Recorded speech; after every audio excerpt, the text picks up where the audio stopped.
Hi everyone, welcome to our Open Day, the Southeast Genomics Medicine Service and Synnovis Genomics Open Day. So today's meeting will last for about 3.5 hours. We've got different sections in it, which I'll show in one of the next slides. And it's being hosted by myself. I'm the Education and Training Lead for Synnovis and the Southeast Genomics Medicine Service, specifically the GLH. And we've also got Julia Baptista, who is our Scientific Training Officer, as well as Leila Afhami, who is also a Scientific Training Officer. And we've also got Rushini Pereira, who's our Technical Training Lead. So you'll be hearing from all of us in separate sections. And really hope you find this useful, informative and enjoyable. So this is the agenda which you will have received when you signed up for this talk. Thank you very much for signing up. So the first section will be a bit of an introduction to our department, and then you will be meeting some of our staff. The second, that will last about an hour, I believe. The second section will focus a lot more on apprenticeships and what training and development offerings there are within our organization. And then the third section will be concentrating a lot more on the scientist training program, so the STP. The final section covers alternative routes to registration as a clinical scientist. And for each of these sections, we will be providing a more detailed breakdown of the agenda as well, just before each of the sections. So, for example, for section 1, we're briefly going to talk about what teams we've got in the department and what career opportunities there are with us. We will then have one of our patient representatives, a patient voice, talking to us about the importance of the services that we offer. And then we'll meet a genetic technologist, one of our colleagues, as well as a separate colleague who made the transition from biomedical sciences to genomics laboratories. And we'll also be meeting a clinical scientist who will give us an idea of what career path they followed to reach their current position. And finally, in this section, we'll also have an example of how somebody who might be on a temporary role within our organization can move on to a permanent role, and they'll describe their experience for us. That'll be followed by a Q&A session, and then we'll have a 10-minute break. So that's what we're going to cover in this first hour.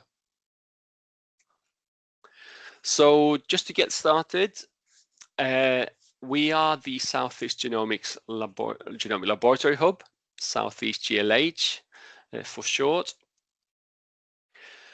As a lot of you may or may not know, there are 7 regional genomic laboratory hubs in England, and these hubs perform the genomic testing in the NHS. The responsibilities are to provide access to the full repertoire of genomic tests as those are defined in the National Genomic Test Directory, which is basically like a menu of tests that are available to provide, from which clinicians can select the most appropriate tests for their patients and then inform us, send us relevant samples, and we perform the testing.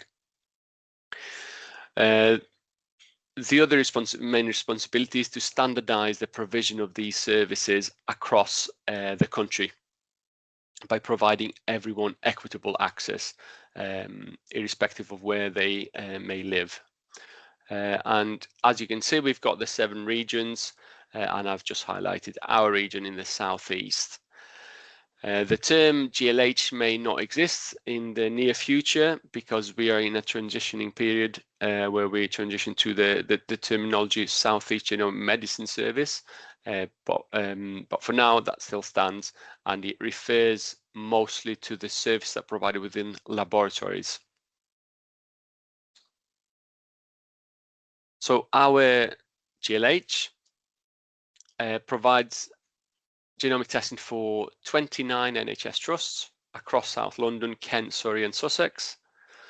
And we represent and deal with a population of close to 8 million individuals. So the main hospitals where the testing is performed are Guy's and St Thomas's and the Royal Brompton, which are all part of the Guy's and St Thomas NHS Foundation Trust, King's College Hospital, as well as St George's University Hospitals.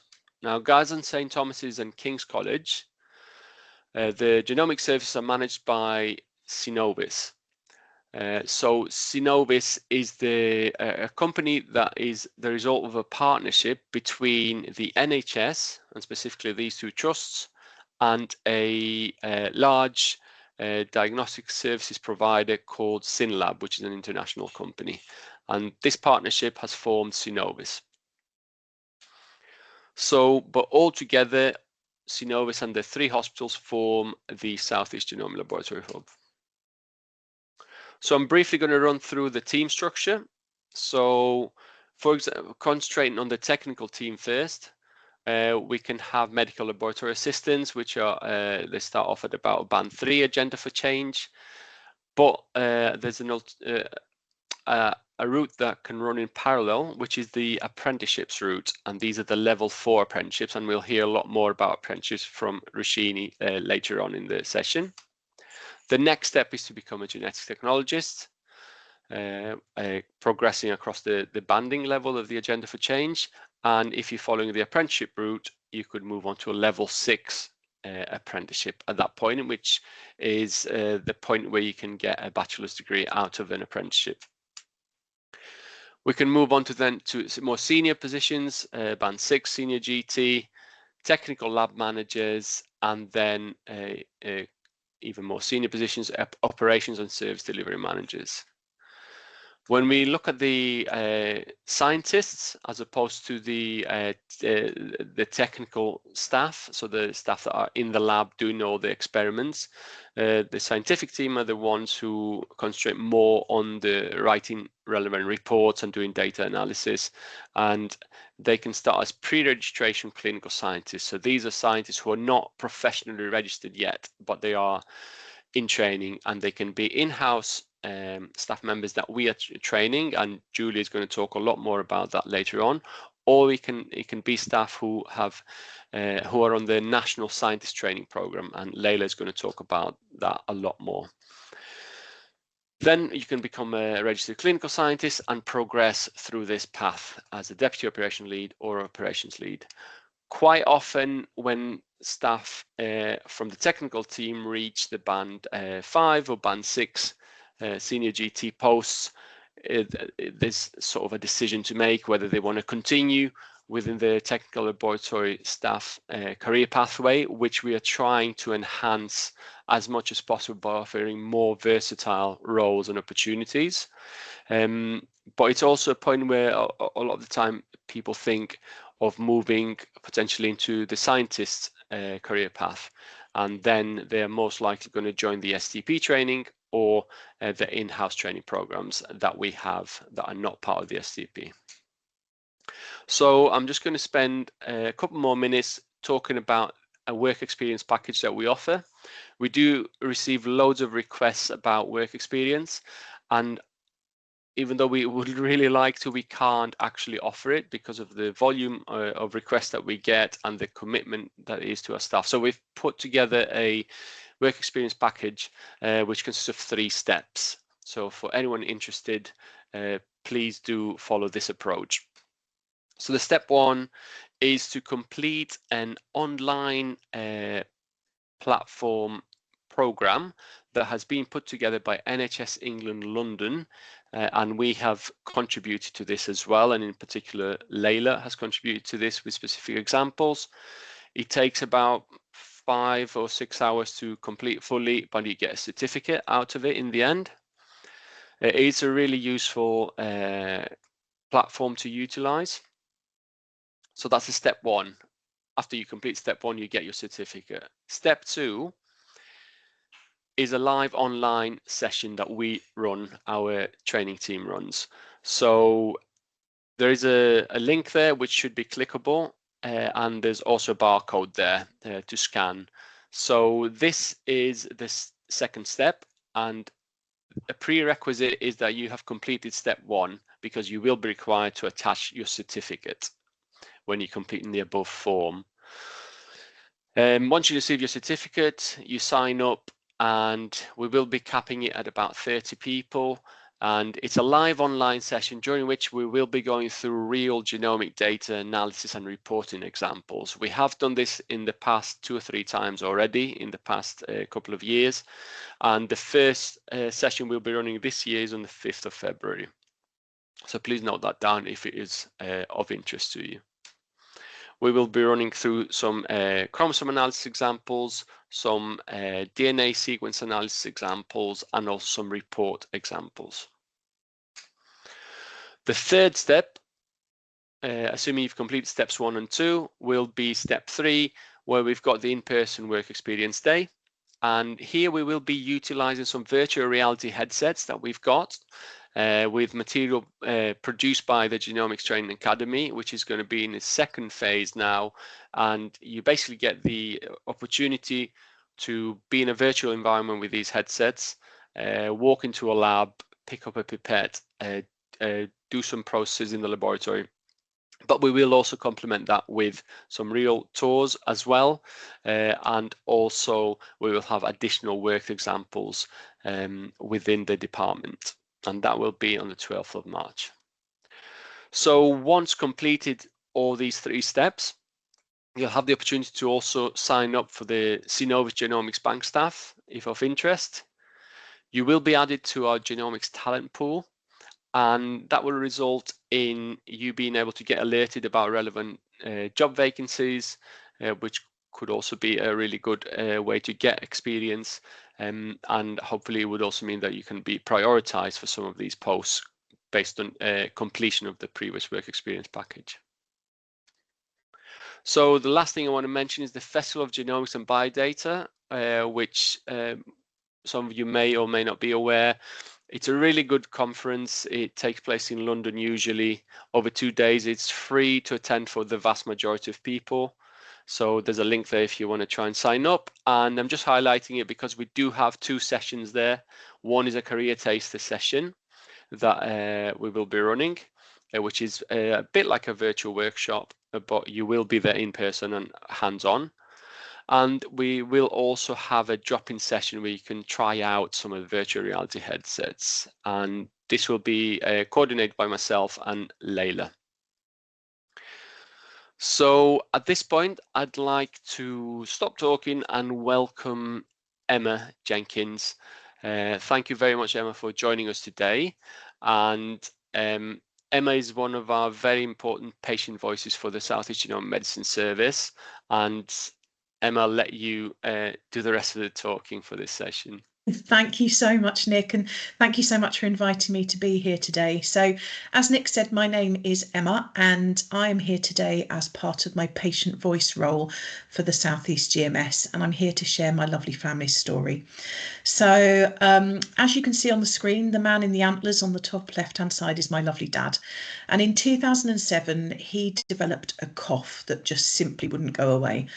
And after some weeks and months of nagging from my mum, Dad finally visited the doctor. He didn't really want to bother a doctor at this time with regards to a simple cough, but Dad was given some medicine.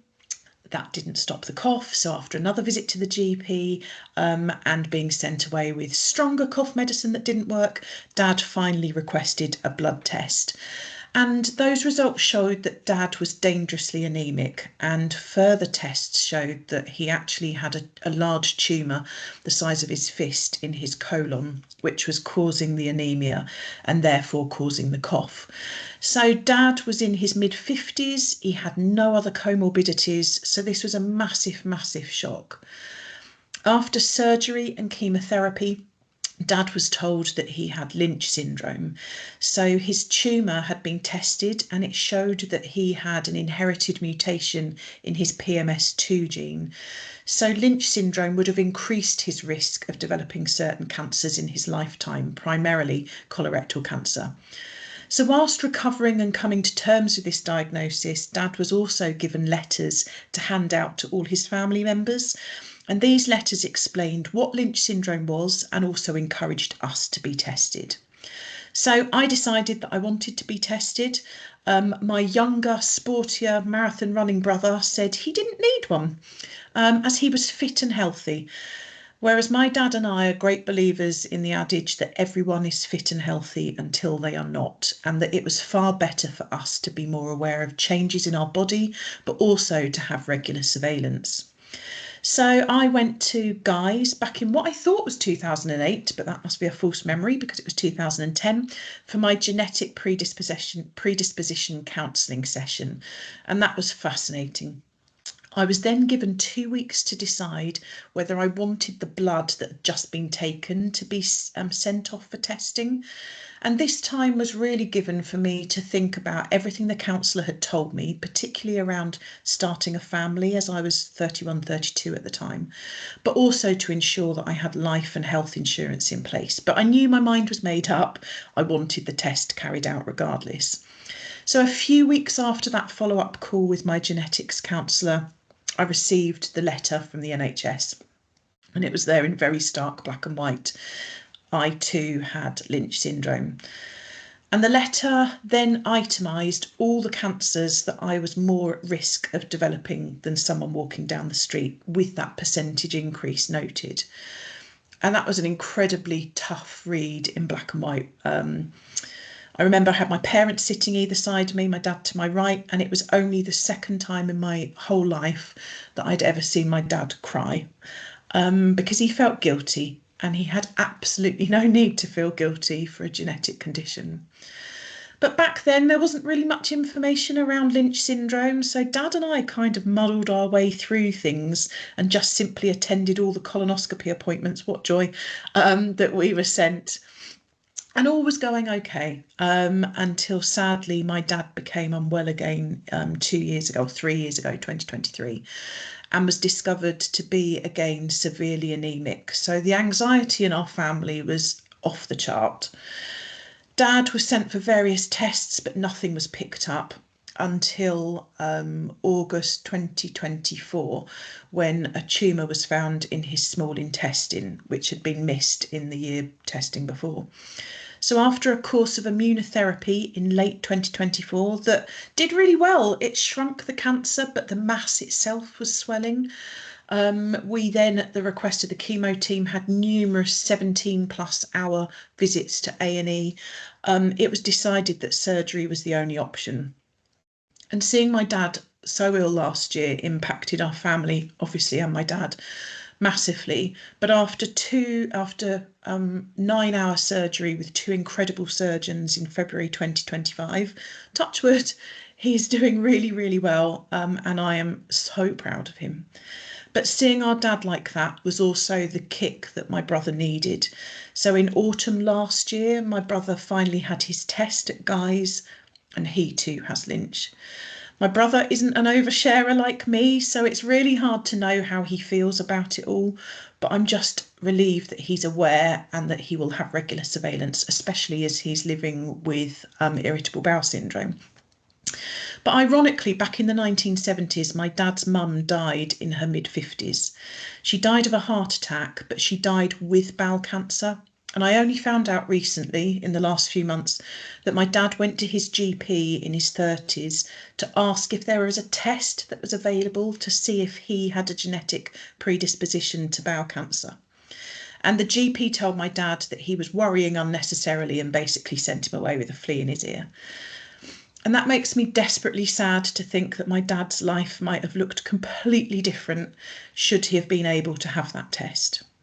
So I'm using my voice to talk to medical professionals about the importance of genomics and about using information to inform practice. In my dad's case, if coding in his records had been shown that he had Lynch syndrome, every professional involved would have understood the need for that low-level threshold referral and full investigation. His cancers might have been avoided, and also the cost to the NHS would have been far, far, far less too. But there are so many changes that have been made in terms of testing, diagnosis, support with the magnificent genomic counsellors, the CNSs in local hospitals, as well as the introduction of the bowel cancer screening programme in line with increased understanding around what Lynch syndrome is.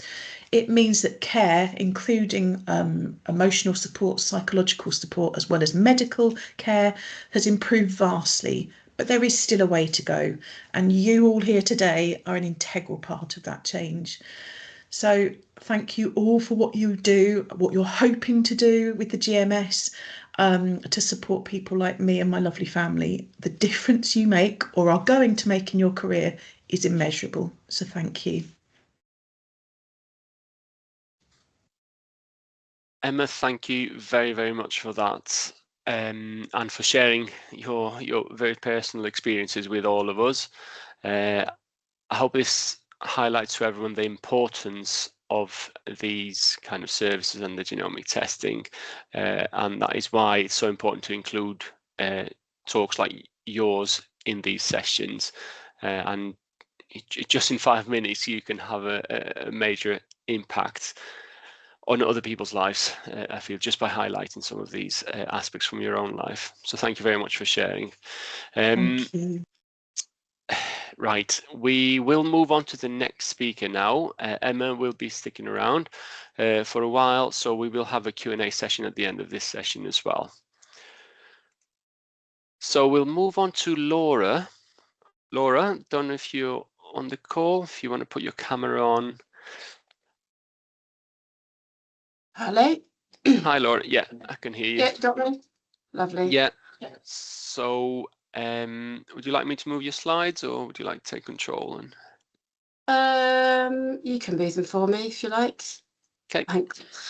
Okay. Hi all. My name's Laura, and I'm just going to talk briefly about my career pathway in genetics. So I work at King's, where I am the operations manager for the molecular pathology lab. And I've been working in molecular pathology for a little over 11 years and working in genomics for over 20. And I've spent a significant number of these working as a GT across a number of diagnostic labs. I wouldn't say my career was particularly planned out, but just kind of evolved like many do. So during my degree, I had a particular interest in all things molecular. And I was lucky enough to spend my placement year in a molecular lab. This was not diagnostic, but it provided me with a huge amount of experience in a genetics environment, performing a lot of PCR and Sanger sequencing. So when graduating, this gave me a pretty good idea of the sort of rough direction that I wanted to head in. So after a year of working as a development officer, involving lots of spreadsheets and databases, project management, which I did quite enjoy, to be honest, but I moved on to my first role as a GT at St George's DNA Lab. So I do feel my experience on my placement year was very beneficial in gaining this role and jumping into this post. And I loved it at St George's, learnt a lot, great team there. And most importantly, great satisfaction from working in a diagnostic environment. This was such a huge motivation for me. So I moved from George's purely due to relocating from London to Newcastle, where I moved into a molecular research post. I wasn't opposed to going to research, as my placement year experience was very positive, and this was fine for a while, but after a couple of years realised I had a strong preference for returning to work in a diagnostic field. So I moved to a GT role in cytogenetics at the Northern Genetics Service. And again, this was a great experience, learnt some sort of cyto assays, lots of fish, karyotyping, cell culture.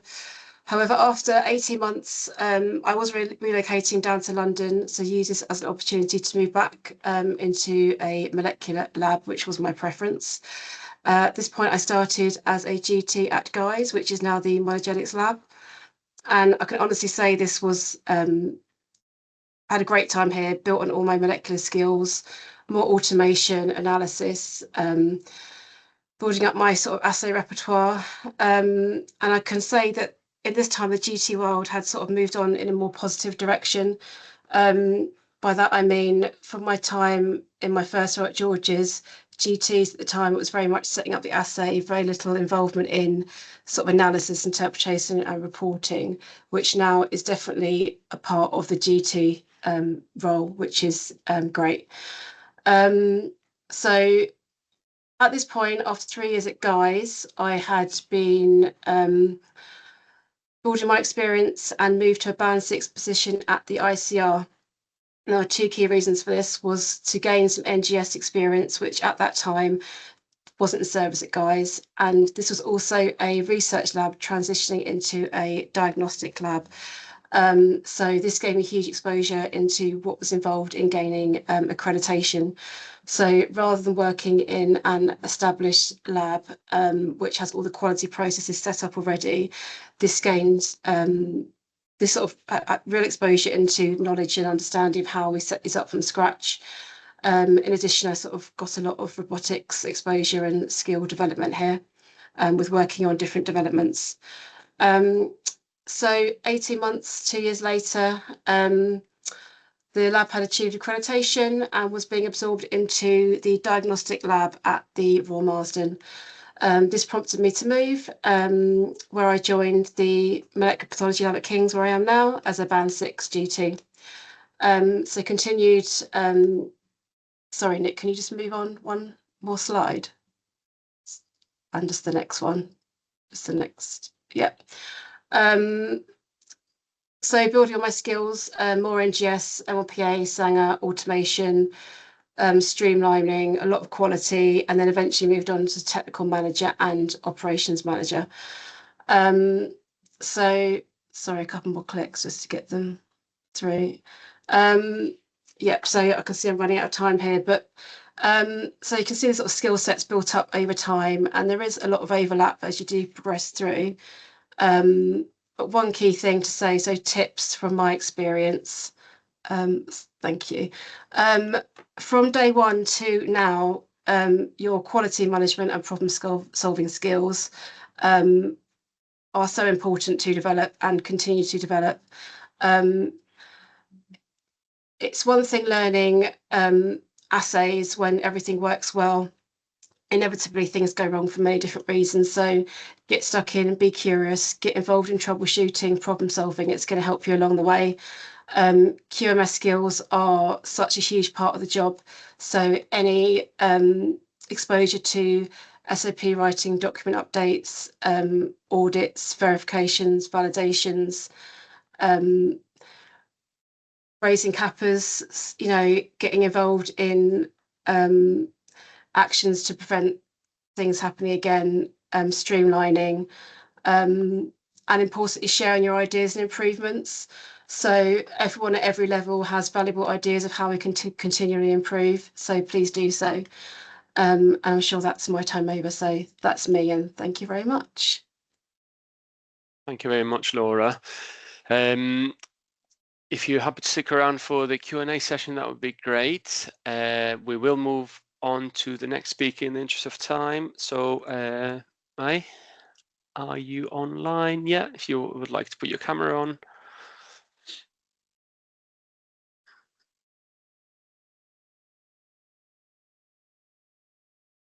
Are you with us, Mai?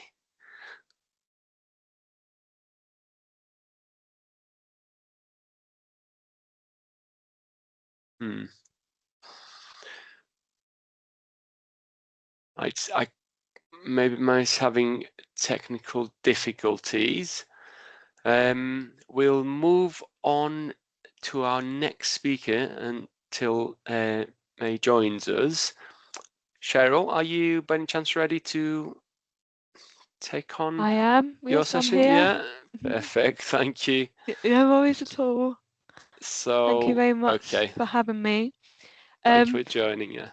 Yeah, it's a tough act to follow, both Emma and Laura, who I've met Emma recently at a patient event, and I knew Laura from her time in Monogenics. And I must say, please follow Laura's advice, because what she's given you there is incredibly valuable and true. So you can see, so I'm actually now head of Monogenics as of December, but I was a trainee. I was in the old scheme just before it became the STP, Prior to that, I did do a PhD in mitochondrial disorders, and I did a lot of lab work, and that has put me in good stead all the way through my career. And I think it's really important to understand your processes and your troubleshooting. So you can see I did my training, then became a registered scientist. I put the extra effort in to do the exams, and that has really helped. Even just by doing the part 1, you just get the breadth of knowledge of everything that you don't necessarily do in your everyday work. And I also did the part 2, and then I was deputy, and now I'm head of monogenics. Next slide, please. So basically, in a nutshell, being a clinical scientist is always something. It's such, even before now with the 10-year plan, it has evolved so quickly and is always something. So as a trainee, I did work in the lab. So I did everything that a tech today does. And we also did things like duty scientists, prenatals. And I've just listed there how it's changed so much. So when I started, it was basically a lot of Sanger sequencing, and then you've got MDS, and you've got whole exome, and then I was responsible for the 100,000 genomes project and sending samples away. And now we now do whole genome sequencing. And I've listed there really kind of a variety of things that I've done. Some of those diseases you will know because they're kind of the long-standing ones. But as a scientist, there's always scope for you to set up new services. Classification of variants is an enormous part of our work now. And with the test directory, things are a lot more aligned.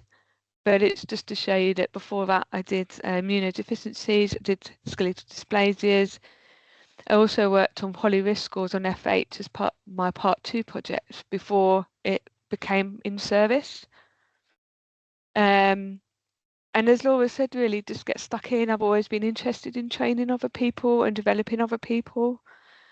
And then as a manager, it's becoming a lot more aligned now. We're not just monogenics, we're part of genomics. So now in monogenics, we do germline cancer testing, but we're now working very closely with cancer genetics to do somatic testing. That's going to increase.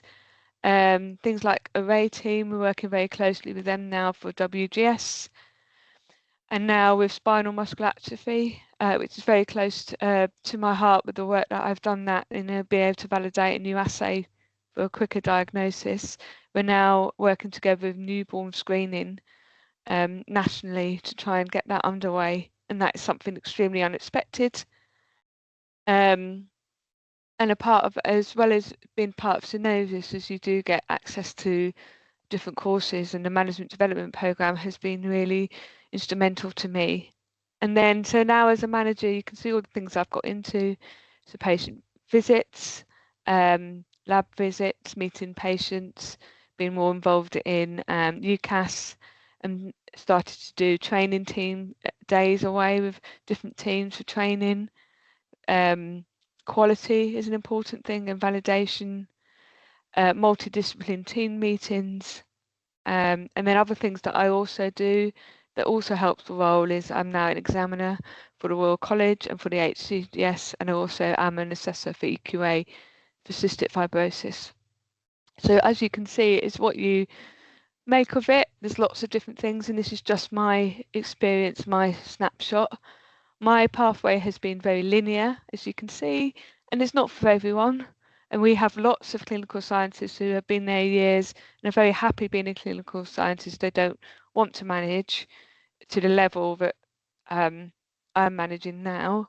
And there's enough going on for them to be happy and to be occupied, because there's always something. And that's it from me. And I'm happy to answer any questions at the end of this as well. Perfect. Thank you very much, Cheryl. We will move on straight to our last speaker for this session, Shani, and take questions after that.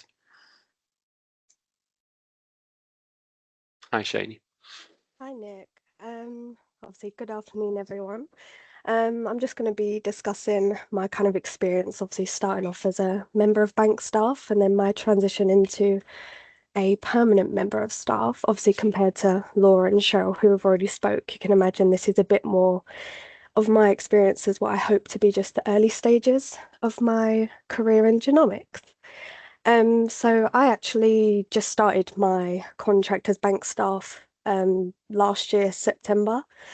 During my 3-month contract, I was trained and signed off on several of the admin tasks, which include things like being on front desk and answering patient or clinical queries, also booking on DNA samples on our information system of Geneworks, and then on to things like mergers and list edits on our information system. And then obviously at the end of that, I went on to apply for a permanent role. So the reason why, firstly, I thought that it'd be sorry. Yeah. So thank you, Nick. The reason why I actually decided to apply for a bank staff role rather than a permanent was that I'd actually only recently graduated from university. And I'm sure a lot of people can relate that it could be quite overwhelming, like the choices that are out there for you. I was undecided personally on the path that I wanted to take immediately. So for me, bank was quite a perfect situation for me because you get put onto bank staff list and then they will obviously contact you depending on what roles are available. And obviously I was also aware of how competitive the job market could be. So taking on a bank role meant that I had a job and I was gaining some great experience, regardless of whether at the end of that role I decided to take on something more permanent or not. So I just want to explain that obviously as a bank staff, it's short-term, non-permanent roles. You're obviously going to be filling in some basically supporting a team when they probably have a short staff. So yeah, you're just filling in them job roles for a short term. And then obviously for me, at the end of that 3 months, luckily a permanent band 3 position came up, which obviously I applied for. Next page, please. Thank you. So me and my manager, Murray, we actually had a discussion on what we thought were probably some key qualities to become an effective and successful bank staff member for a team, and also what might help if you are hoping to become a permanent member of staff, especially within genomics, I'd say. So you can see from Murray's perspective, being like a motivated, a quick learner, especially from the perspective, as I mentioned, bank staff, they're a team's short staff. They need help quite quickly. So you're going to be trained and it's really going to help out if you can take on some of that information quite quickly, showing reliability. You're obviously got a strong work ethic and you are proactive, showing initiative that you want to learn and you want to take on more. For me, myself, from my perspective, I find that definitely in genomics, obviously having attention to detail, I'm in the admin office, but I know that can translate across to the clinical teams as well. Attention to detail is so important. And to help with what Murray said about being a quick learner, definitely utilize the SOPs that are provided and training notes. Whenever you're training, make sure you take notes and you can refer back to them whenever, even when you are signed off, they're incredibly helpful. Next page, please. So some benefits that I found from starting in a bank staff position and then moving to permanent was actually that because I had that time as bank staff, even though when I started I wasn't sure if I'd go into permanent or not, you've already become familiar with like the dynamics of the team. I luckily had already formed some great workplace relationships with colleagues. And I also knew what was expected of me when I was going into that permanent role, which can actually, I think it minimizes like the pressure and the stress of going into a new role. I also had luckily known the policies and procedures of Synnovis and SynLab because it's required of us, of training even as bank. I was also already confident in the task that I knew that I was going to be carrying out, which again could be really comforting. And yeah, I was already more familiar and aware with the processes, not just the of the task that I was trained on, but within the whole department, because obviously you're around each other, you become familiar with it, which is great. And also, even though I'm on the admin side, I just want to mention that you're obviously exposed to the lab, and we work alongside each other, and it's a great way to get to know other people and their positions, kind of just like people that we spoke to today. So yeah, thank you for listening.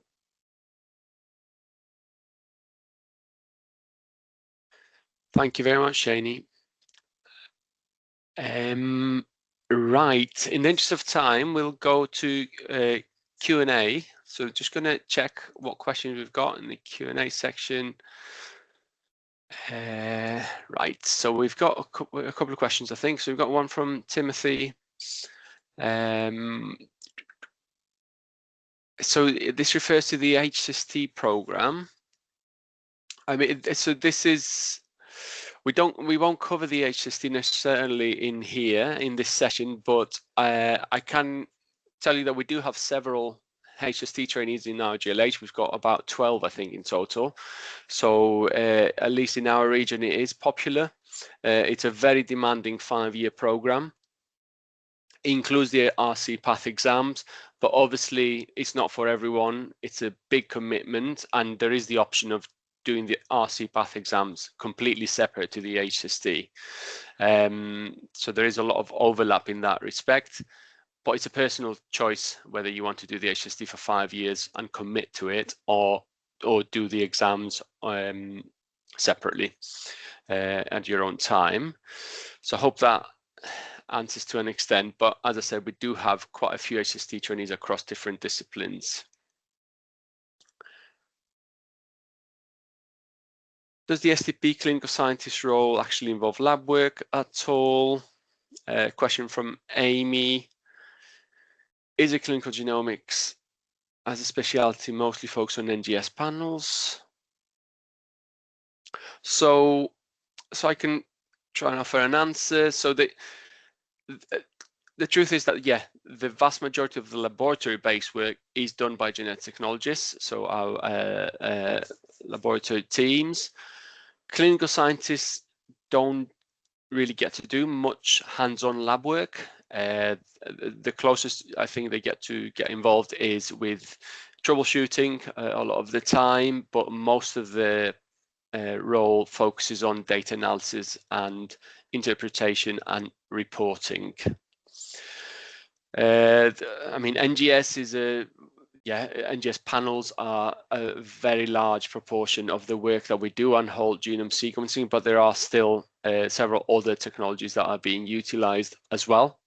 And cytogenetics is still an entire discipline where there is chromosome analysis, karyotyping. There are obviously a lot of array testing being done at the moment.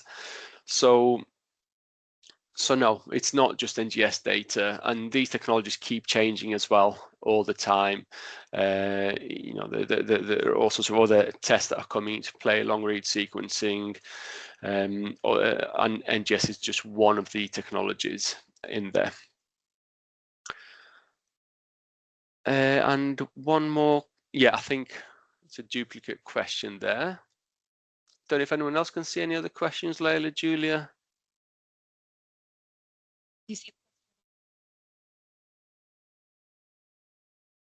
And Can you mention? So there's one at the top. about Mention the a conference. Oh, maybe.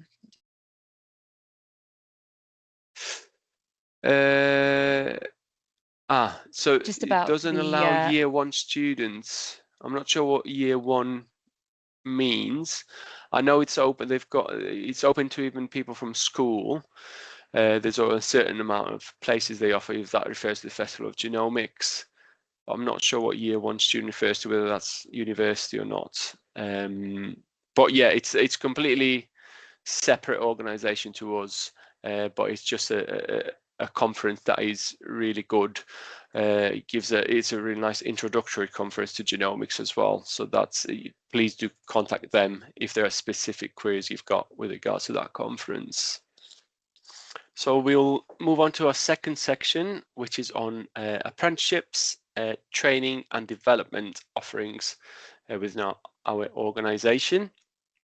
We'll start with Roshini, who's going to be talking about apprenticeships specifically, and then we'll have Michelle and Helen from Synnovis and Synlab training and development teams and the scientific development teams to talk to us about the offerings. That will be followed by a Q&A session, and we'll have a break. Just to remind everyone, you should all have the option at the bottom of your screen to move slides if you want to go back to some of the slides that you want to revisit or you missed, and you should all be able to click the links as well. So we won't be providing these in the chat. If you still can't access them, just put it in the chat and we can put some of the links, but you should be able to navigate the slides just for your own viewing as well. So at this point, I'd like to welcome Roshini, our technical training lead and apprenticeship lead and coordinator. So Roshini, I'll hand over to you now. Thanks, Nick. Hi, everyone. I'm Roshini. As Nick said, I am the technical training lead for Monogenics at Guy's Hospital, and I also oversee the apprentices. And today we'll be talking about the apprenticeship program in general, as well as the apprenticeship program with Synnovis.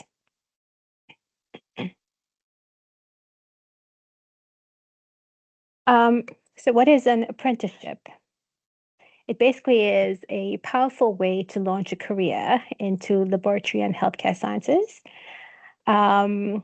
Here, this program is a structured training program which combines real-life workplace training as well as formal study. That is, the apprentice would be working in a real-life scientific environment, gaining industry experience. At the same time, they'd be studying towards a nationally recognized qualification.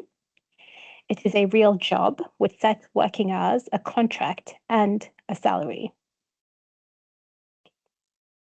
So the benefits of doing an apprenticeship, basically, the apprentice would be immersed in the job training from day one. They'd be building practical skills that employers value and need. They would be trained on cutting edge equipment and techniques, which is an advantage in a very fast moving field. And combining workplace learning together with formal study helps the apprentice not only gain technical expertise, but also develop confidence, resilience, teamwork, and problem-solving skills. Who can apply for apprenticeship? Basically, this is open to anybody with an interest in a career in laboratory or healthcare science. Most importantly, though, they must have the enthusiasm and the drive to learn and grow in the field. Qualifications required for applying for an apprenticeship program is 2 A-levels or equivalent. They must have 5 GCSEs, which include science, maths, and English, or equivalent. In terms of experience, they must have experience working as a part of the team, as well as working in a busy environment. And the skills that are required, the ability to follow written procedures, accuracy and attention to detail, good timekeeping, good communication and listening skills, a good command of the English language, as well as IT skills such as being proficient in Microsoft Word and Excel. At Guy's Genetics, we currently have level 4 as well as level 6 apprentices. The main difference with the level 4 and the level 6 is that the level 4 is a 2-year program, whereas the level 6 is a 3-year program. And at the end, the qualification the level 4 apprentice will receive is a level 4 diploma in healthcare science. With the level 6, the qualification is a BSc in healthcare science. Our level 4 training provider is CSR, and for the level 6, it is the University of Staffordshire. With the level 4s, the professional registration is AHCS. So the level 4 qualification is recognized by AHCS. And with level 6, Once they complete the apprenticeship, they can apply for registration as a BMS with HCPC. At Guy's Hospital, we currently support level 4 and level 6 apprentices. Within monogenics, we have 3 level 4 apprentices and 1 level 6 apprentice. Within the prenatal and reproductive disorders team, we have 1 apprentice MLA. And at King's College Hospital, we have 2 apprentice MLAs within the HMDS specimen reception team. The structure of the apprenticeship program is the apprentice would have an initial assessment where they are assessed for English, maths, and other relevant knowledge. They will also have to undergo workplace competencies. And once they complete that, they will be on program, which basically means they will have on-the-job workplace training, which makes up 80% of their normal working hours, and off-the-job training, which is formal study and makes up 20% of their normal working hours. Finally, at the culmination of their training, they will have an endpoint assessment, which is where they will be assessed within the workplace by an independent assessor. What on-the-job training basically means is they gain skills which are directly relevant to the role.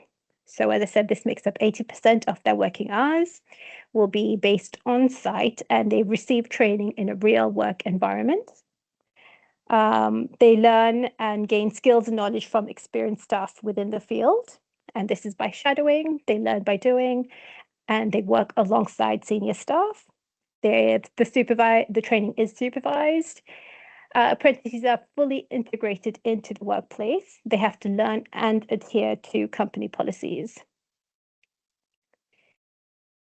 With on-the-job training, this is sort of what we would expect an apprentice MLA to receive as training. They would be trained and would be competent on specific technical laboratory processes. For example, within monogenics, apprentice MLAs are trained on DNA extraction using automated equipment. They are trained to use the laboratory information system LIMS. So they would be entering patient data. They would receive, sort, and log patient samples onto the LIMS system. They would then also be trained to sort, prepare specimens for diagnostic testing using either automated, semi-automated, or manual methods. They would also assist in equipment and reagent management. This could be preparation of reagents or performing equipment maintenance. And this all has to ensure compliance with UCAS ISO 15189 standards. And all apprentices have to adhere to good GLP and also assist with daily laboratory housekeeping and record keeping. In terms of off-the-job training, OTJ, this is dedicated time for formal study. Apprentices will have 1 designated day per week to attend lectures, to work on and complete assignments. And full-time apprentices must have a minimum of 6 hours per week of OTJ. So KSBs, that's basically key knowledge, skills, and behaviors, which is the foundation of an apprenticeship. And they must demonstrate this knowledge via assessments such as presentations, written papers, exams, and professional discussions. The apprentice then must collect evidence of achieving these competencies and must log them over the duration of their apprenticeship. And finally, so how they receive this OTJ is either through the teaching of theory. This could be through tutor-led lectures, role-playing, professional discussions, receiving practical training. That could be shadowing on the job, mentoring, attending conferences, competitions, as well as time that is spent writing assessments and completing assignments. Any support that they receive during the course of their apprenticeship, as well as any other employer training they receive. And once they pass all of their training, they complete their training, apprentices then will prepare for endpoint assessments. And this is usually during the 2 months of an apprenticeship program. The independent assessor will observe the apprentice, and the EPA may also involve knowledge tests and professional discussions. Once the apprenticeship is over, the apprentice then may look to take on a permanent role with their employer. This could be going from an apprentice MLA position to a permanent MLA position, or it could be upskilling to a Band 5 genetic technologist position. They could take on higher level apprenticeship, for example, taking on going into a level 6 apprenticeship, or going on to further study where they can complete undergraduate degrees or postgraduate degrees. And that is it for me. I'll be happy to answer questions at the end. Thank you very much, Roshini. Really nice overview of the apprenticeship offering within our departments. So again, in the interest of time, we'll just move on to Helen and Michelle. Hopefully you're both with us, Helen and Michelle. Yeah, I'm here. I'm here. Perfect. Okay. I don't know if you've got cameras or not, but I don't think I can see Yeah, you. camera's on. Yeah. Okay. Yeah, Yeah. same. Right. Let me just take control. Would you like to take control of the slides, or would you like me to go through them? I don't mind. I'm happy for you to go if you don't mind, Nick. Yep. Yeah. Yeah. I'll go forward. Okay. Yeah. Yeah. Okay. So if you can just go on to the next slide, thank you. So hi everyone, I'm Helen Rostron, Head of Learning and Development for SynLab. I'm just going to talk you through briefly some of the opportunities around the non-scientific side of learning and development, and Michelle will then talk about the scientific side and apprenticeships. So really our purpose in L&D is to develop people to reach their potential and thrive so that they can deliver the outcomes for our patients. So one of the ways that we do that is through our ACE behavioural competencies. This is a framework that we introduced this year, which sets out consistent behaviours that we are expecting and looking for across the whole organisation. So these are around being agile, communicating, connecting and executing. And we use this framework now in our performance management appraisal process. We will shortly be using it in our recruitment process. And also it's a really good tool for managers to use during one-to-ones. It helps to have conversations around development and support where that development should be focused. Next slide, please, Nick. So we have a really well-established development pathway for our personal and management and leadership development, as you can see here. And actually this starts really from people who are not in a management role, but want to go into a management role in the future. So our programme for aspiring managers is called our Future Leaders in Innovation. At the next step then for our team leaders supervisors, we have a team leader programme, which is actually an apprenticeship. So it's the team leader apprenticeship. It's a level 3 qualification. Then we move on to our Inspiring Teams programme, which is for first line managers. This is a completely online self-paced course.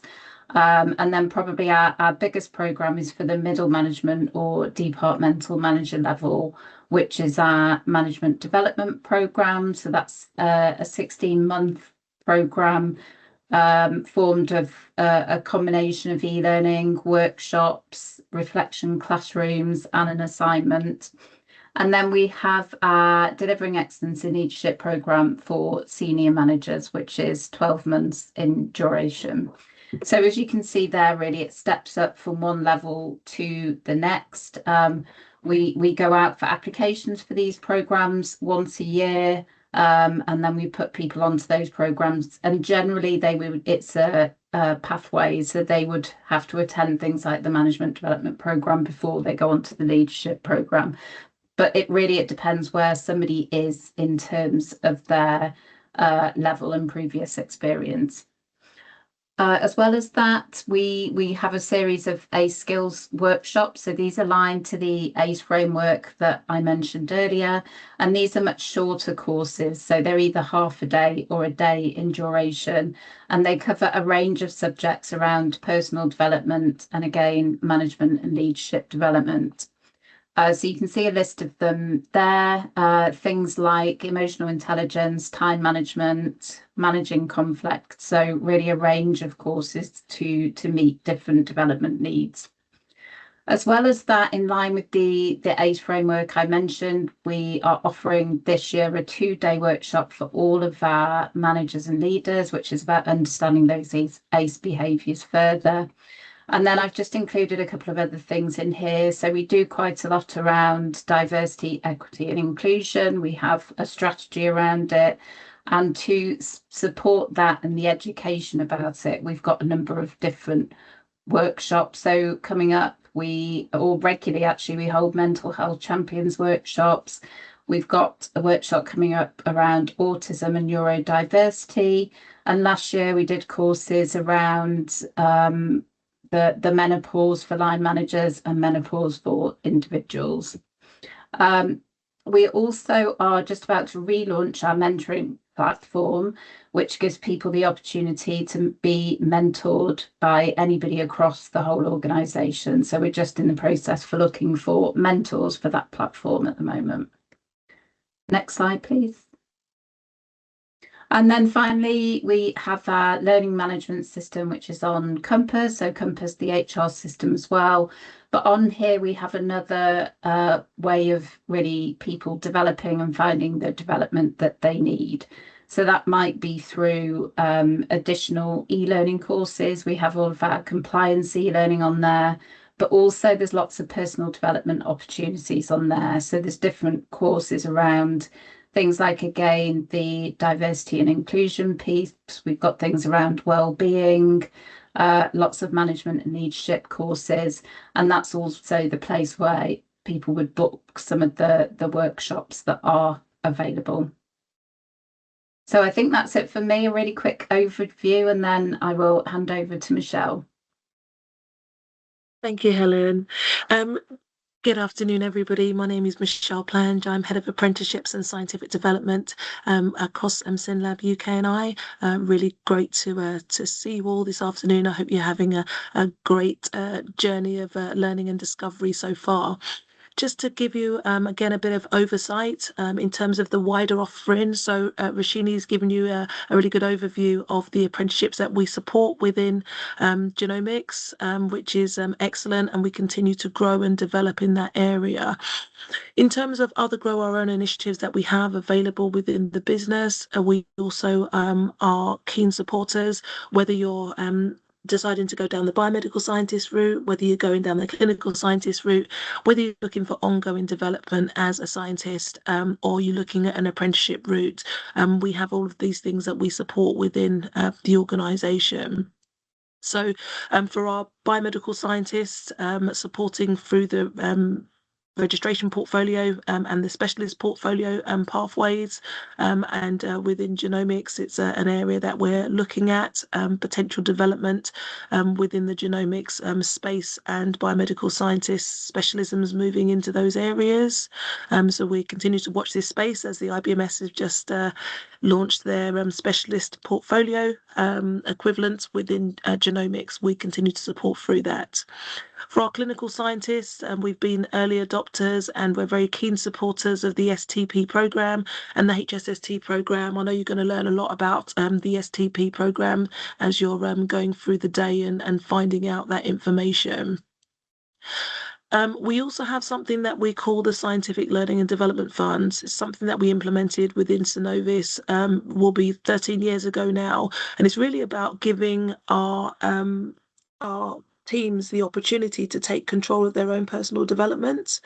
As Helen had said, our purpose in terms of why we do what we do is about allowing people to fulfill their potential, to be really intentional about the decisions that they're making for their development, for greater and better patient outcomes. So again, as I said, we have the Scientific Learning Development Fund, and I have another slide that I'm going to talk about that in a little bit more detail. And similarly, as Rashini has given you some insight into the apprenticeships that we offer within Genomics, we do some other apprenticeships as well, and I have another slide that I'll refer to. Nick, I'll let you take me to the next slide, please.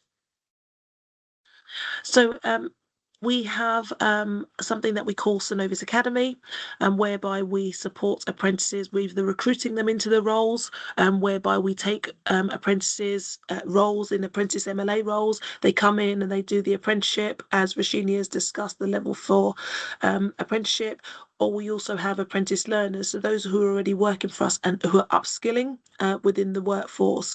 And typically, we like to see people progress. So if you've gone on to do the level 4, the intention, hopefully in the long run, would be that you would go on and do the level 6 degree apprenticeship. That would allow you to take yourself the whole way through the career pathways that are available for you.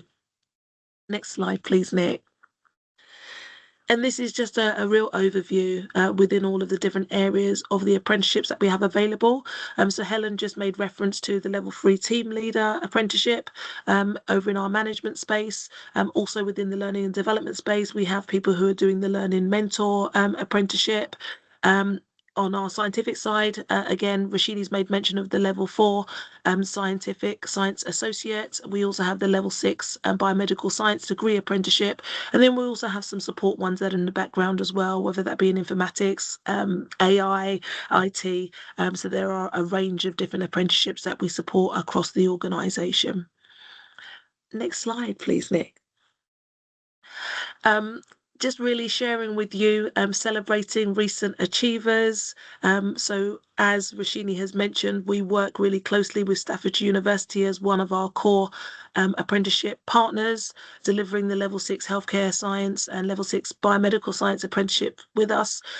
We were delighted to be able to attend the graduation earlier on this year, where we had a number of our team members who have been completing the level 6 healthcare science apprenticeship, and we were delighted to say that every single one of them came out with a first class honours, which is exceptional when you are working full-time and studying as well. So really delighted to be able to share that good news with you.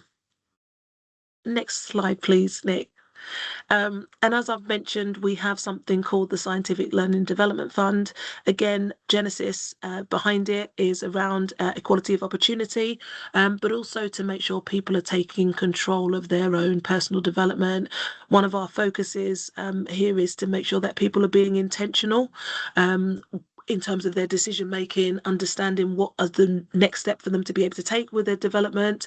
And so we do a lot around career advice, and we have a lot of information internally available through our intranet around the career pathways that are available for you and what might be the next step for you.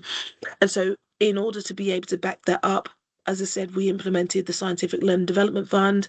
We open a window either once or twice a year where you get the opportunity to be able to apply for that development. Some examples here are like supplementary education, that's your top-up modules if you haven't done an accredited degree, whether you want to do an MSc, a doctorate in biomedical science, and many other things that come up on an annual basis. And then that comes to a Scientific Learning Development Council, which is headed up by the Chief Scientific Officer. You've also got representatives. I sit on that council as Scientific Training Officer. We've got our HR Director. We've got a member of our Future Leaders in Innovation. And then we've got some of our senior directors in there as well, making sure that we're ensuring people have made that informed decision, but we're supporting people through their learning development journey, making sure they're taking the next right steps. And my last slide is really just to share some contact details with you before we have an opportunity to answer any questions that you might have. So thank you very much. Yeah, so apologies for the technical issues. But I'll start from the beginning because I know a lot of you will have joined for information on the STP.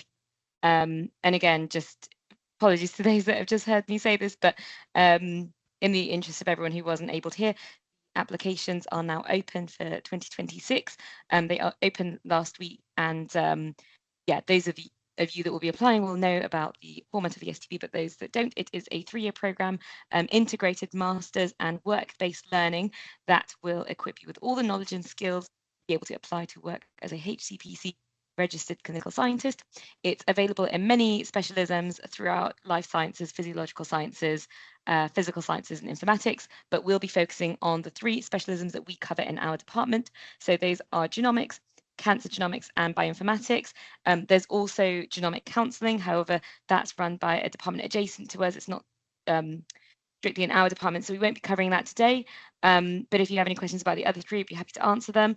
We'll also have some of our fantastic current STP trainees that will be able to answer questions as well, and they're going to give an overview of how they're finding each of these 3 specialities.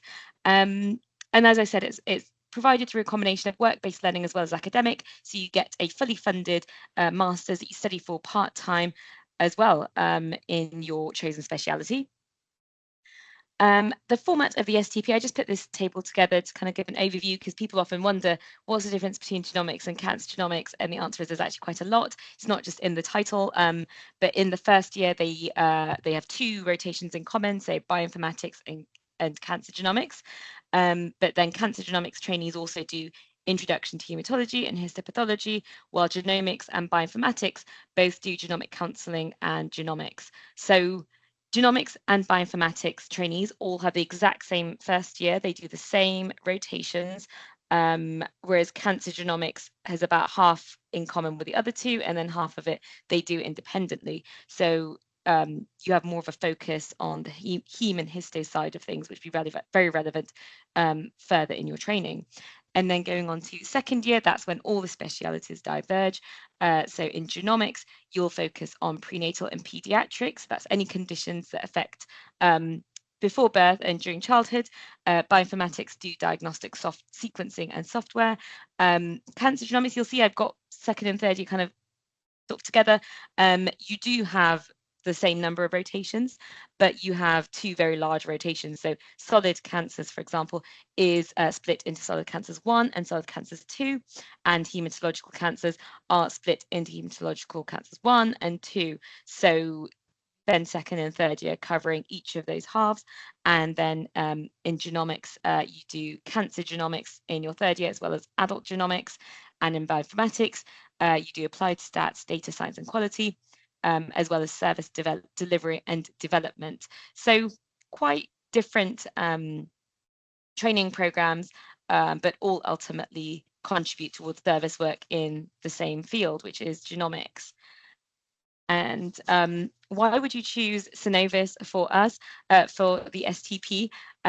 Well, firstly, we're a top choice for genomics training. We have a dedicated education team, including an STP specialist, which is yours truly. So I did the STP quite some time ago now, but I'm fully in the loop with all the changes in the STP, and I can support you from the get-go to make sure your training is well organized and runs smoothly, smoother than this open day at least, because we're using a new kind of Teams.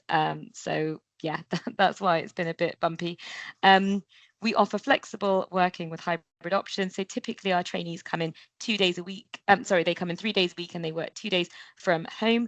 But some people come in more, some people come in a little bit less. It depends on the rotations you're in.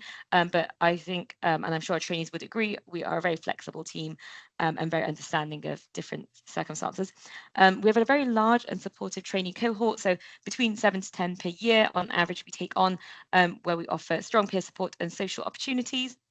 We have a very open and inclusive culture between trainees and trainers, with a dedicated Slack channel where trainees can just pop in informal messages if they have a quick question, and I can get back to them. So you get easy communication and support. You don't need to write a whole email to someone that you never met before. You've got me on hand the whole time. A strong commitment to trainee wellbeing, development and achievement of individual career goals. So as well as the STP goals, we also have Synnovis sort of professional development kind of opportunities. And we also have cross-site training opportunities, allowing you to gain experience across multiple locations and learn how different teams operate. So no matter which specialism you choose, you will have the opportunity to train at a different site in addition to the host site that you're based at. This is just a photo of the most recent Christmas party that we had. So these are these are not all of our trainees, not everyone could make it, but these are just a few of our trainees in the bar that's in Guy's Hospital, and this is open to the entire Southeast GLH. So even if you are doing your training at Brompton or King's or Guy's, you'll have the opportunity to be involved in all of the social networks that we have. I think that's it. I blitzed through that quite quickly because I know we're probably pressed for time. Should I bring on the first speaker, Nick? Bring on Cheska. Yes, Leila, thank you. Yeah, apologies again for the technical issues we've had. We do have a bit of leeway, so we should still be fine to finish more or less on time. So yeah, if we can move on to Francesca, the first of our STP trainees. Thank you very much, Francesca. Thanks, Nick. Hi, everyone. As Nick and Leila have introduced, my name's Francesca, and I'm in my final year of the Genomics STP. I'll talk very briefly about what I did prior to the STP, because I'm sure a lot of you will be wanting to hear about my experience. So I did an undergraduate degree in biochemistry and molecular medicine, and I really enjoyed my lab-based project. And so I looked for jobs after my degree in lab-based roles. So I worked at a forensics lab doing DNA fingerprinting, and then got a job at Royal Brompton, which is the cardiac and respiratory lab at the Southeast GLH. I applied for this role because of my technical experience, but also because I'd heard quite a lot about the STP, but I didn't know enough about the genomic medicine service. So I thought gaining experience would be a good way for me to learn about it. And in my years there, I learned a lot about genetic testing and what it means in the scope of the country and what it meant to be a clinical scientist. And I found that this was a role that I think that I could get good at. And so I applied for the STP and got onto the STP at Synnovis. So I think that the STP is challenging, but also very rewarding. As I'd said, I did have previous experience in the molecular sides of genetic testing, but being on the STP gives you the opportunity to learn about the full scope and learning things like the cytogenetic stuff and seeing the full picture of someone's genetic profile. But more importantly, actually, I've learned a lot about the reason why we do genetic testing. So it's very easy to get caught up on like lab numbers and samples and just getting things done, but to understand that we're doing it for patients and seeing them through like workshops and educational sessions, and also in the genomic counselling rotation, as Leila had showed in a previous slide, you really get to learn why we do things and why quality control and stuff like that is important. And so I would say that these are like very important values and principles that is required to be a clinical scientist, and you get to hone those in over the 3 years. So if this is something that you find interesting or think that you could get into, then I would recommend applying for the STP. But I do advise that you do your research and learn about what it is to be a clinical scientist. So, you know, attending sessions like this is a really good place to start. And so my tips and advice for applying for the STP is to take the application process as a taster of the STP. So you have to be self-driven and like do your research and do the things that you need to do in time. And then I'd also advise that when you do write your application up, to match your experience to the criteria. So there's no point in writing about all the things that you've done, because everyone's done great things, but to match it to the job description so that they can see that you're the person for the role. I would also advise that you do some reading on the NHS 10-year plan, because genomics is really important in that. And I guess the most important tip is that when you are in the interview, make educated guesses, because it's better to show your thought process and get it wrong than to just say, I don't know, and not get any points for showing any kind of knowledge or just thought process. Yeah, so that's it from me. Thanks.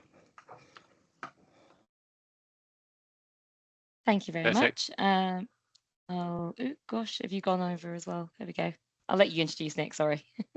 Yeah, no. Right, thank you very much, Francesca. Again, we're moving on to Isabel for our next STP trainee from bioinformatics. Thank you, Isabel. Yep, can everyone hear me? Great, excellent start. So I'm a final year bioinformatics STP. My background was I had a bachelor's degree in natural sciences and a master's in bioinformatics. I had very little lab experience and I had no clinical experience whatsoever.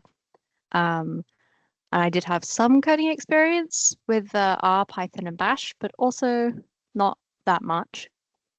The in-trust training experience, so most of the training you'll do in the STP is delivered in trust. Your first year training is delivered through department rotations, which is kind of similar to university in the sense that you get scheduled teaching sessions and asynchronous material, and a lot of that's delivered online. For bioinformatics, the second and third year training activities are addressed using service delivery projects, which you get given, and also work you do as the duty bioinformatician who's responsible for making sure all of our standard NHS samples are making their way through our pipeline safely. The work that we do as STPs is generally real work relevant to the service. It's not theoretical or kind of contrived just to meet a training activity. Next slide, please.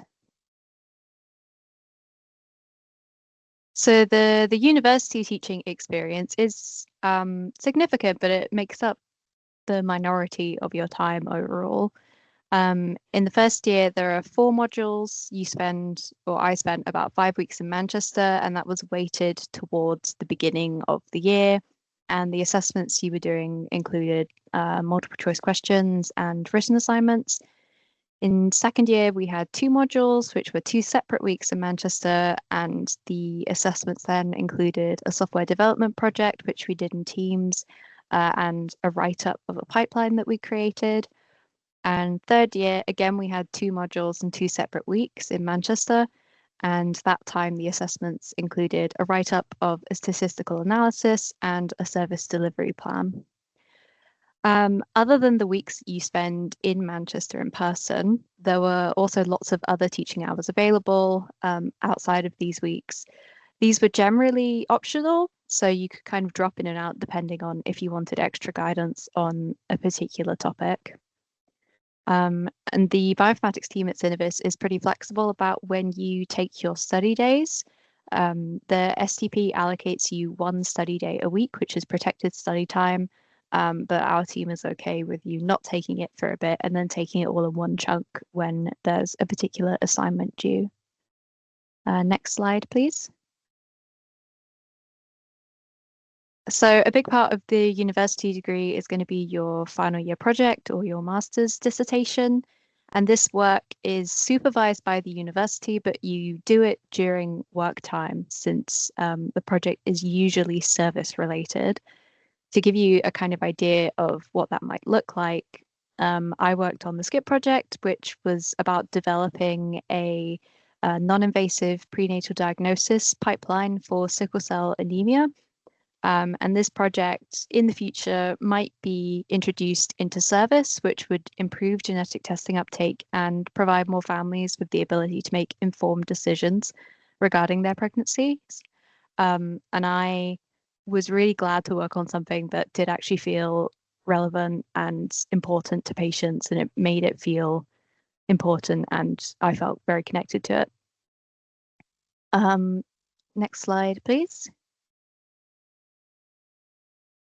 So how the day-to-day looks as a bioinformatician STP at Synnovis is we have regular connection with the rest of the team, but it's largely independent work. What I mean by that is we have a daily meeting in the morning where we check in with each other and we kind of discuss what we're going to do. And then we'll usually spend most of the rest of the day working independently on service delivery projects that we have to do, or if you're an STP, on your training activities. We have various Slack channels, so there is basically constant availability if you do need to ask a question or get advice, get someone to look over your work. Once every 7 weeks or so, you are the duty bioinformatician for a week, wherein you're responsible for basically shepherding the NHS samples through the clinical pipelines. And you might pick up some odd bits of work during that week, which is usually pretty interesting. And I'd have to say that the bioinformatics team at Synnovis are incredibly compassionate and understanding. They've supported me through several instances of long-term sick leave, a recent diagnosis, reduced hours, and I cannot really overstate how much of a positive impact that has had in me staying in work during what have been some very difficult years due to external factors. Yeah, so hopefully that gives you a good overview of what the STP is like and what it is like working as a bioinformatics STP at Synnovis. I believe that's my last slide. Yep, looks to be your last slide. Thanks so much as well. You had me nearly tearing up at the end. We love having you in the team. So I'm glad that you feel the same about the team as well. That was lovely. Thank you for being so honest and open as well. It's much appreciated. And I'm sure those that are listening, looking to apply, will feel inspired by your story as well. Lillian, have we got you on the call? Yep. Hi, Layla. Hello. I'll hand over to our cancer genomics trainee whenever you're ready. Hi, everyone. I'm Lillian, and I am a first-year cancer genomics STP trainee. So just to give you a bit of a background about how I got here. So I have a biomedical sciences degree from Queen Mary, where my final year project was really, really cancer focused. So cancer genomics is something that I've always been super interested in. And back then, I basically thought that I wanted a career in cancer research. So after graduating, I completed a 7-month internship with Cancer Research UK, which was great. But during that time, I realized that I wanted to move into diagnostics and have more of a direct patient impact. And that led me into the NHS. So firstly to St George's and now here at Guy's Hospital, where I spent several years working in the prenatal and reproductive cytogenetics team. And that experience gave me a really, really strong grounding in diagnostic lab work and just how a lab actually runs. So I got a huge amount of experience in both molecular and cytogenetic techniques, and also in different types of analysis as well, which I absolutely loved. So over time, I had spent several years as a technician and kind of working my way up through those ranks. And I realized that I really enjoyed doing the analysis work and that I also wanted to move back into cancer genomics. So that's what led me to apply for the STP, which I did externally as a direct entry post through the National School of Healthcare Science. And with regards to how I'm finding the STP so far, obviously I'm only 4 months in, so I'm still quite new. It has been challenging in some ways, but overall it's been really, really good. And I think the main thing is just the amount that I've already learned in such a short amount of time. I think one of the biggest positives for me personally has been the autonomy and flexibility. So you kind of do have that freedom, I think, to work in a way that best suits you. And you're trusted to take ownership of your learning and your workload. But at the same time, if you ever have any questions or need any help, then there's always going to be people available. And as Layla said, I think we're actually quite uniquely lucky here to have a dedicated training team, which I've personally found to be super helpful, especially as a first year trainee who I would not have had a clue how to organise a rotation. So I've been really grateful for that support and guidance. And for anybody that is thinking of applying, just a couple of tips that I would give. First of all, I would say be proactive and show initiative. So you need to be able to show that you understand and can demonstrate the NHS values and behaviours. So even if you haven't worked in the NHS before, I would advise having examples of situations where you can talk about where you have shown proactivity and initiative. So, for example, for me, I'm one of the diversity, equity and inclusion champions in my workplace at Synnovis. So that's something I personally feel really passionate about. And it's also helped me to develop so many important behaviours and skills that were, honestly, they were so relevant in both my application and my interview. What I would say, though, is don't just do something like that as a tick box exercise for the sake of it. Like, think about something that you're personally really passionate about and interested in, as that will come across. My second tip would be to reach out and talk to people. So reach out to current trainees or departments. I remember reaching out to several current STPs and clinical scientists, and ironically, one of them is now my training officer. So I did that throughout my application process, and I can't even emphasize how kind and helpful everybody was. I think it's really important to remember that people are genuinely happy to help and give advice because they've been through it themselves and they know exactly how competitive it is. And that was something that I found very, very useful throughout the entire process for me. So yeah, overall, I have found the STP to be great so far. I'm really enjoying it. I think my previous lab experience has definitely helped a lot, even though it's not strictly necessary. It is definitely a lot to juggle at once, especially with the master's element. But for me, so far, it's been a really positive experience. And if anyone has any questions, then I'll be more than happy to answer later on. Great, thanks so much, Lillian. I think that's it from our speakers. So we're going to open the Q&A. As you can see, three very different trainees, different backgrounds. I didn't actually have any lab experience when I started the STP, whereas Lillian did, and we have people that have got clinical experience, people that don't. There's no one size fits all, and I agree with Lillian, definitely make things personal. Don't just do things for the sake of it, but think about what matters to you and bring that into your application. Right, I'm gonna go to the Q&A. It's been a little slow refreshing. Nick or Julie, do you guys have the Q&A open? You can just fire out the questions and then we can decide who answers them. Yes, let me have a look. Right.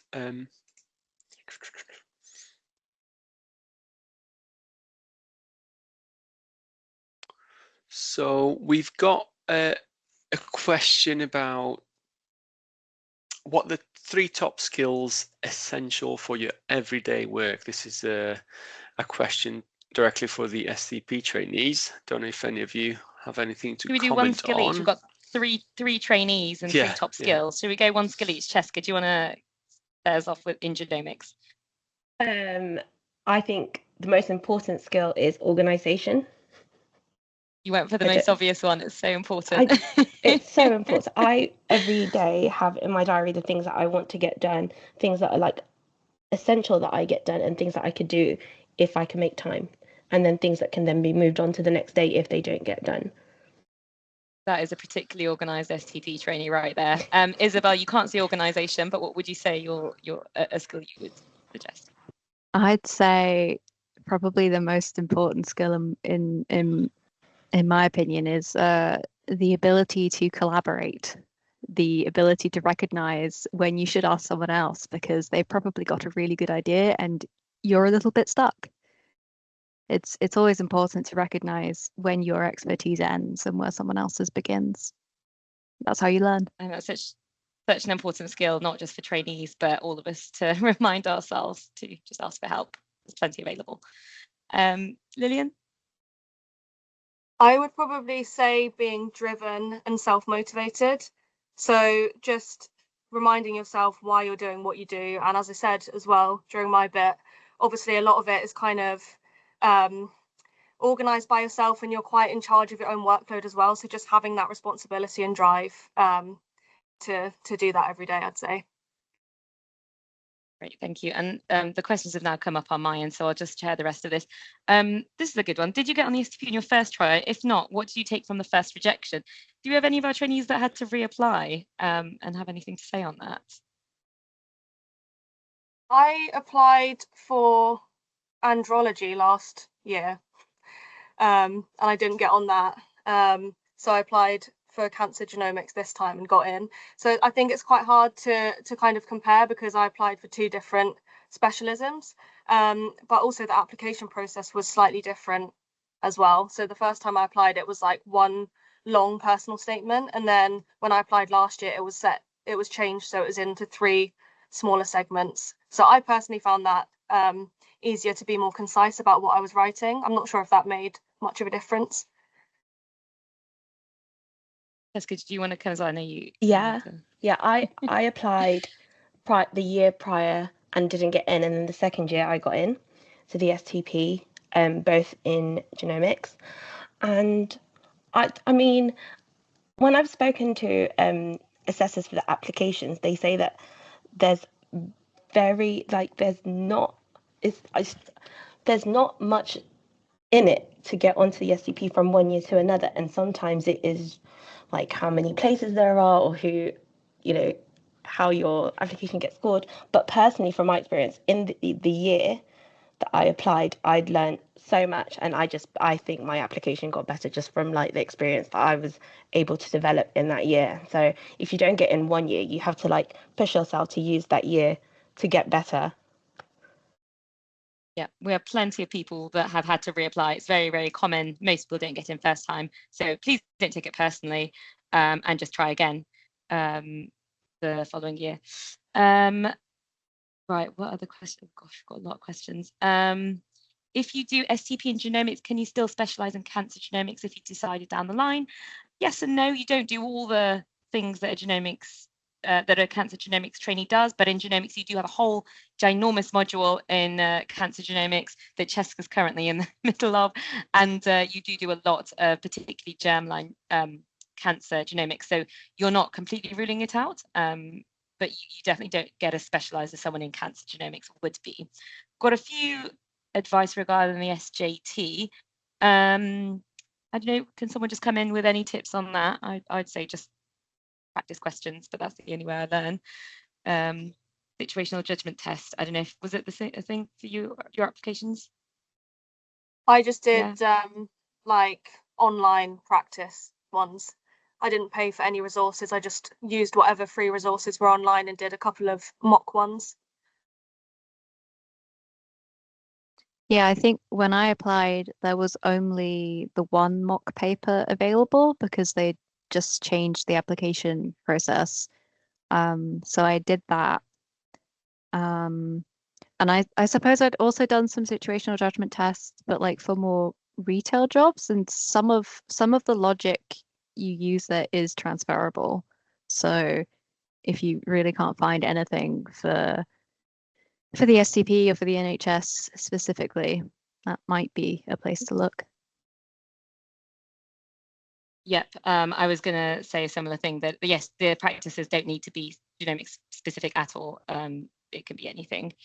And then we had another question on, does the training consist of lots of direct patient contact, or is it mostly lab focused? This is a question specifically for the STP in genomics. So Cheska, do you want to take this one? Yeah.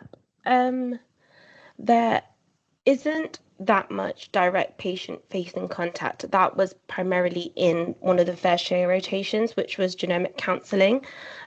We were able to, in my year, my rotation, we were able to join some team calls and shadow and observe that way, but also some face-to-face appointments with some patients. For the rest of the STP, it is more lab focused, but not directly in the lab doing practical lab work. It's more the analysis and interpretation and reporting after the lab work's been done, but you do have to understand the lab process as well. Thank you very much. What is your advice for integrating the STP specification into your question answers for the application? I think this relates to what we've said about mapping it to the person's spec. I can't remember who it was that said that. Was it Lillian that had said that, or I think it might have if you've got any advice of how to do that. Oh, was it you, Cheska? Sorry. Do you want to take this one as well? Just how to advice for integrating this person spec into the answers in the application. I'm really old school, and so I would draw like a mind map, or like, doesn't have to be handwritten, of course, but what the specs are, list them out, and then next to each one I would like jot down an experience that I've got and link it, and then I can group those in a way that flows more. I think, as Lillian said, in her year it was like 3 separate questions, but in my year it was 1 block essay. And so if you can like group the right ones together, it just flows better and it's easy to say. So like to say that I have demonstrated that I have this skill, and then the example, it's easy to see that that's what you're talking about, instead of just talking about every genre and not specifying which one it is that you're talking about. Good answer.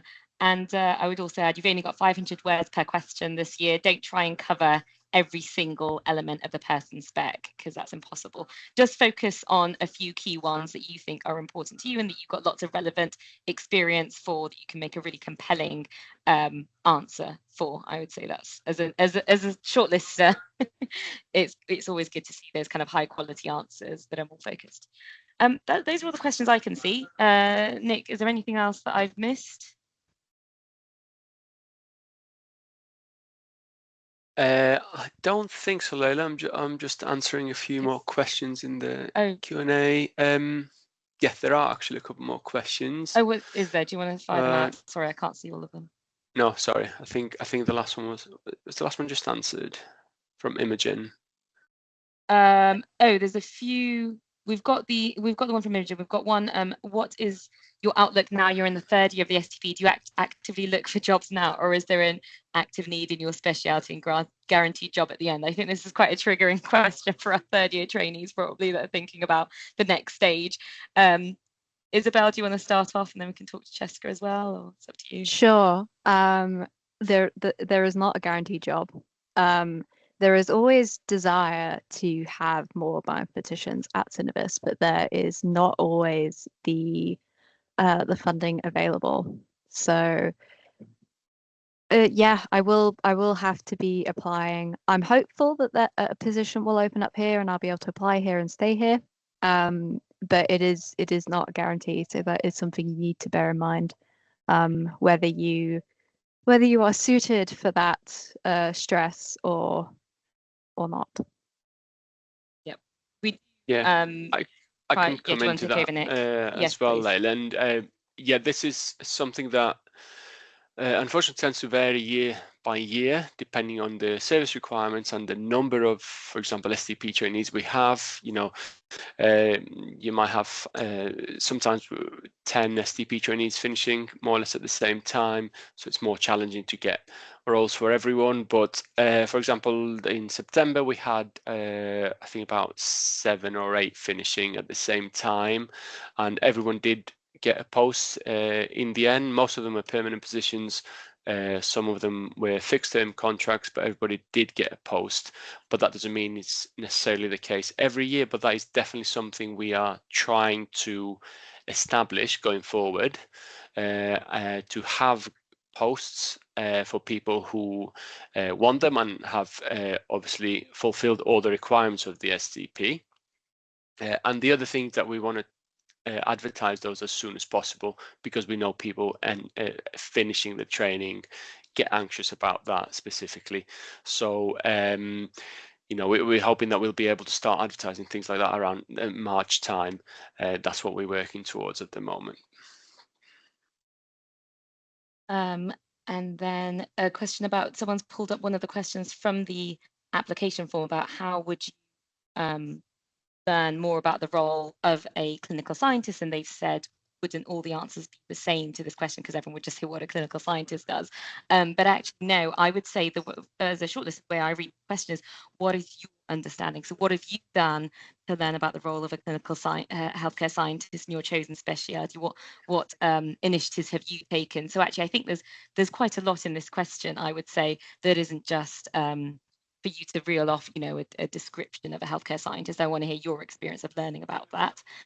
And then in the person spec, for the requirements such as your grade, do we need to mention this in the personal statement? So in the spec, it should say whether that area is covered by the application or the interview or the bit before. So in when you're applying, you will say that you have got a 2-1 or expected to get a 2-1. So you do not need to repeat that in the personal statement, because that's already in the basic criteria that you need to be able to be accepted onto STP. So we will move on to the final session of the day, and this will be chaired by Julia. And as you can see, it's about 45 minutes long, and we will be talking about the alternative routes to registration, or equivalent routes to registration, as opposed to the scientist training program route, which Leila just covered. So I'll hand over to Julia. Thank you very much, Julia. Thank you, Nick. Hello, good afternoon, everyone. My name is Julia, and I am based at King's College Hospital in Denmark Hill. I support pre-registration scientists across the whole of our GLH. So those will be staff that are based at Guy's or at King's or at the Royal Brompton or at St. George's. And I meet with people online, but also face to face. And as you can imagine, these are a group of staff with very different needs. I will tell you a little bit more about them, but before I do that, I thought would be interesting to just give you a little bit of an overview as to how I got to this role. I started getting interested about genetics and genomics around nearly 30 years ago.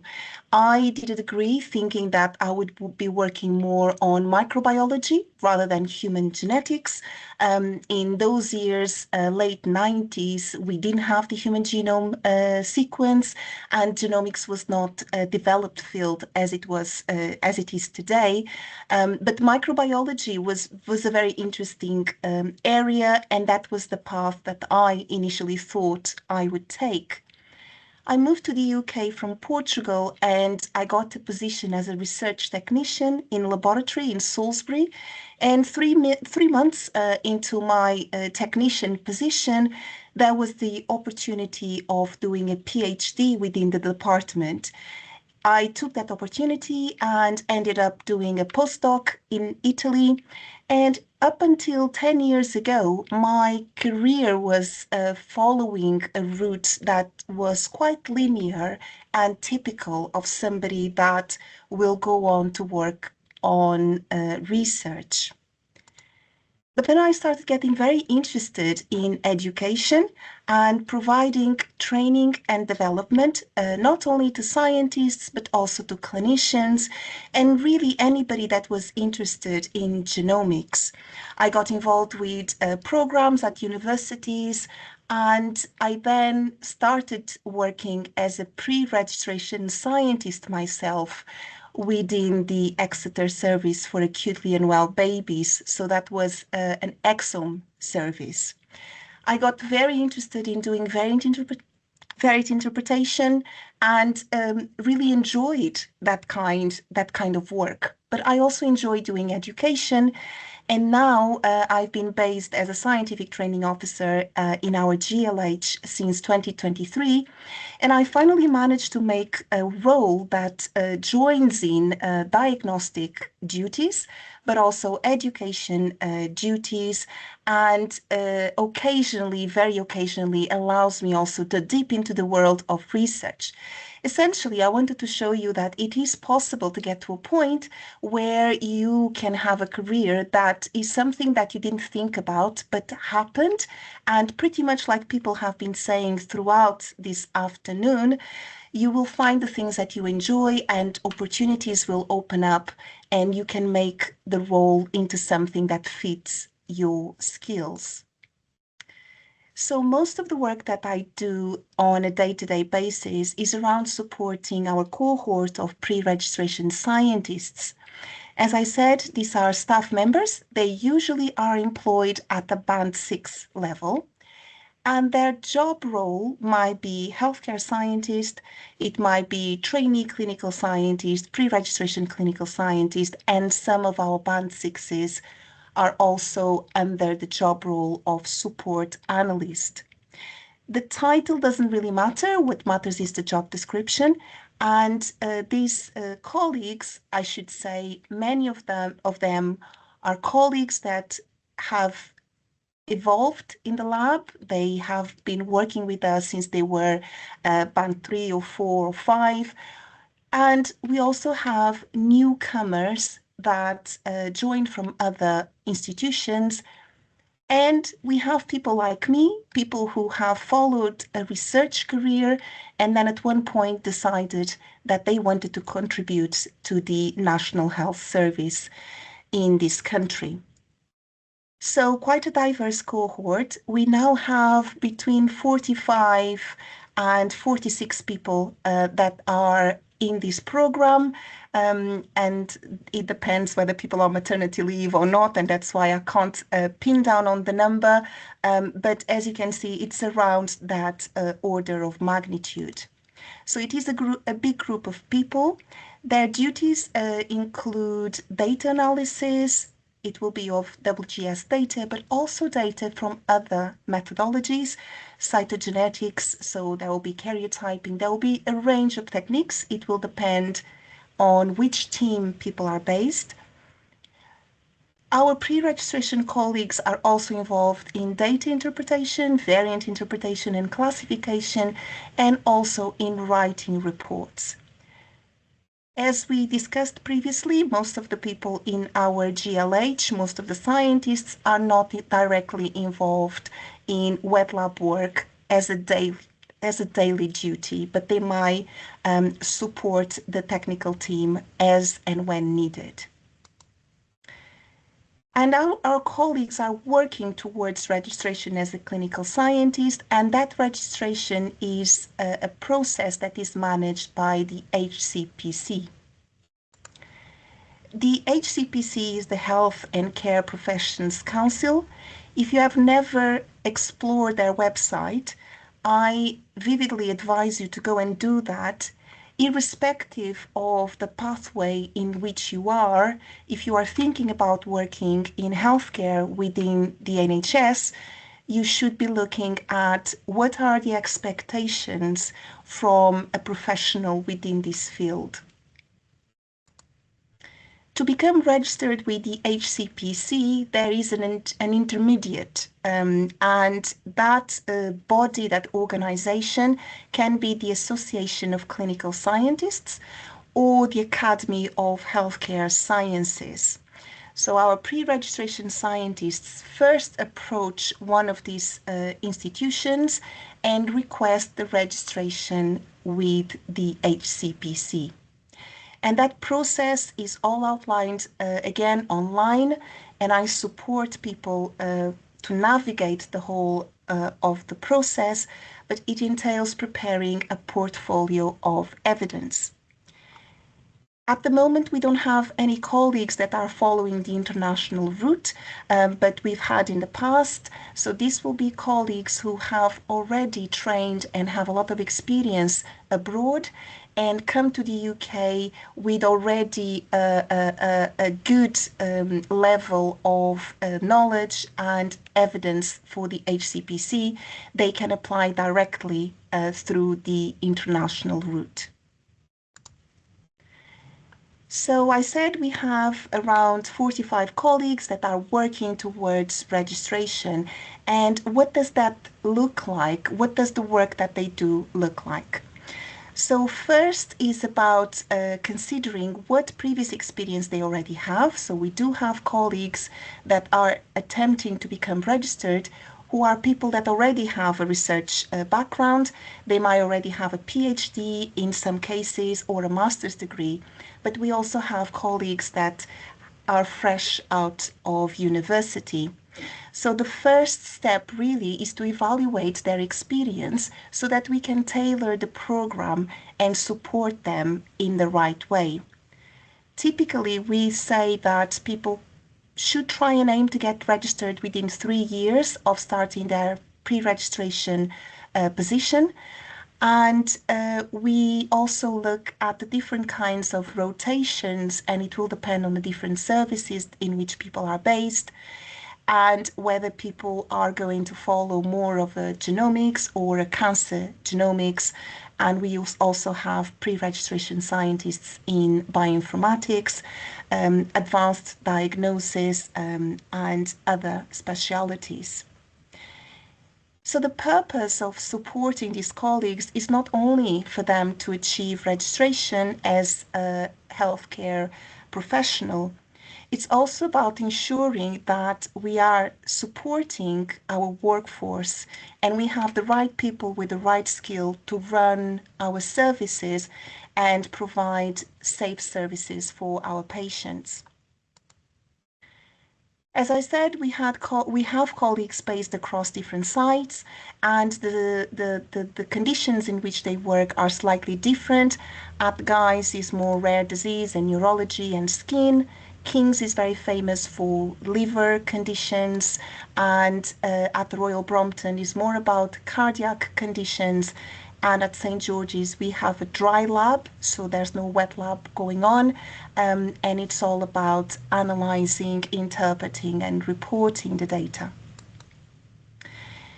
There are different components to what we do in terms of training. I support people keeping check that they are on track with their progress, and we have online tools like OneFile to support that monitoring of the process. We also support people in terms of supervision by their internal team, their line managers, their training officers, but also from me as part of the education team. In terms of assessment, I support people going through case studies, for example, and really build that scientific knowledge to get them well-rounded as a scientist. I will touch on research and development just to say that we support those colleagues that do not have a postgraduate qualification to enroll into the Masters in Genomic Medicine and either do the full Masters or a few modules depending on what is it that they need. And as we discussed earlier, Synnovis has also funding available to support people's additional education. I will briefly touch on some more of that support and what that looks like for our staff. And one of the aspects is around delivering lectures and cross-training sessions where we have different pre-registration scientists from different teams and sites providing training to other colleagues. And this is really beneficial because people then get to have a better overview of all the different ranges of services that are available within our laboratory hub. We are very strong on comms. It is very much about people having the right information so that they know what are the opportunities that are out there for them to take on. So I tend to signpost to events, conferences, and other opportunities. We try and build a strong community of scientists with meetings and team building. I also offer one-to-one tutorials to our staff to address some more tailored needs. And in terms of portfolio development, I support with not only identifying the right resources to include in the portfolio, but also after the portfolio is submitted to one of the institutions that I mentioned earlier, the next step of the process is the interview, and I also support with interview preparation. And of course, we are looking always at continuous improvement. And to repeat myself, this is not just about building a portfolio and ticking that box. This is about building a holistic picture of a scientist with the right knowledge, skills, behaviors, and attitudes to support our workforce. So what does the portfolio look like? It will be slightly different depending on whether you are applying for the ACS route or the AHCS, the academy route, but broadly the portfolio looks like 100 to 150 pages document where you can include lots of evidence and also reflections on what you've been doing in the prior few years as a pre-registration scientist. I just thought I would share our newsletter. We don't have them very frequently, but they contain key information, again, to support each other as a community of practice, to share information and resources, but also importantly, to celebrate the successes of our team. And when a scientist becomes registered, they then become a huge source of knowledge and advice that can also support the rest of our pre-registration community. that was my last slide, and I will next would like to introduce you to Sam. And Sam is one of our pre-registration scientists based at Guy's Hospital. Sam, I don't know if your camera is working, but I saw you were on the call. Yeah, put my camera. Fantastic. Over to you. Great, thank you. Yeah, so I'm Sam. I'm one of the current pre-registration scientists. Excuse my voice, I've got a slight cold. It's being home. I'm about a year and a half into my pre-reg position. And I'd say compared to the STP, I feel like I'm much more sort of STP is welcome to disagree with me on this. I feel more like I'm doing a job day to day with the addition of trying to, in the background, build up my portfolio, and some of that requires like my free time. We're given some study allowance as well. I think it's becoming more formalized as a structure, and as Julia described, like I think from talking to people, I feel a lot more supported in my pre-reg position than people have like years in the past. So I'd say day to day, I am like the service I'm managing at any one point. I'll be the main person managing it. There'll be registered scientists who I can ask for help. But it is quite satisfying that I'm still sort of, because I was in work for a long time. I think for me, that has felt good to carry on sort of feeling like I'm doing a job day to day, and a little less emphasis on education, I'd say, as a result is inevitable. But yeah, am I able to control the slides? Yeah, is that on to the next slide? Yeah, it's working. So I'll just give a quick rundown of how I ended up here. So I just did a fairly standard BSc about 10 years ago in biology, where I was really interested in genetics along with cell biology and developmental biology. But there was no like human element to this course, which was the same for my master's, which I did in developmental genetics, which was like a research master's, pretty much all based around a research project. So at this point, I was thinking quite strongly that I wanted to go into research, and that was like going to do a PhD. I sort of treated this as a bit of a test run where I also got lots of experience and qualification visit. And I think for a while, I sort of went a bit roundabout after that with jobs. So I guess I wanted to show you can not take an exactly direct route to what you want to do, and end up in some sort of odd jobs, and that's fine, and you can still end up being happy with your career and not feeling like you've wasted time. Because often some people like me just need that. So in this time, I was really sort of considering what I wanted to do. For whatever reason, I had no memory of clinical genetics being mentioned during my degrees as an option. I was thinking basically it's research or pharma, which I'm not very interested in, or biotech. Those were the only things that I could really think of to do with my degree. So I was a bit uncertain. So I did some random job, and I kept up some lab experience. I worked as a chemistry technician in the school. I was a barista for a while.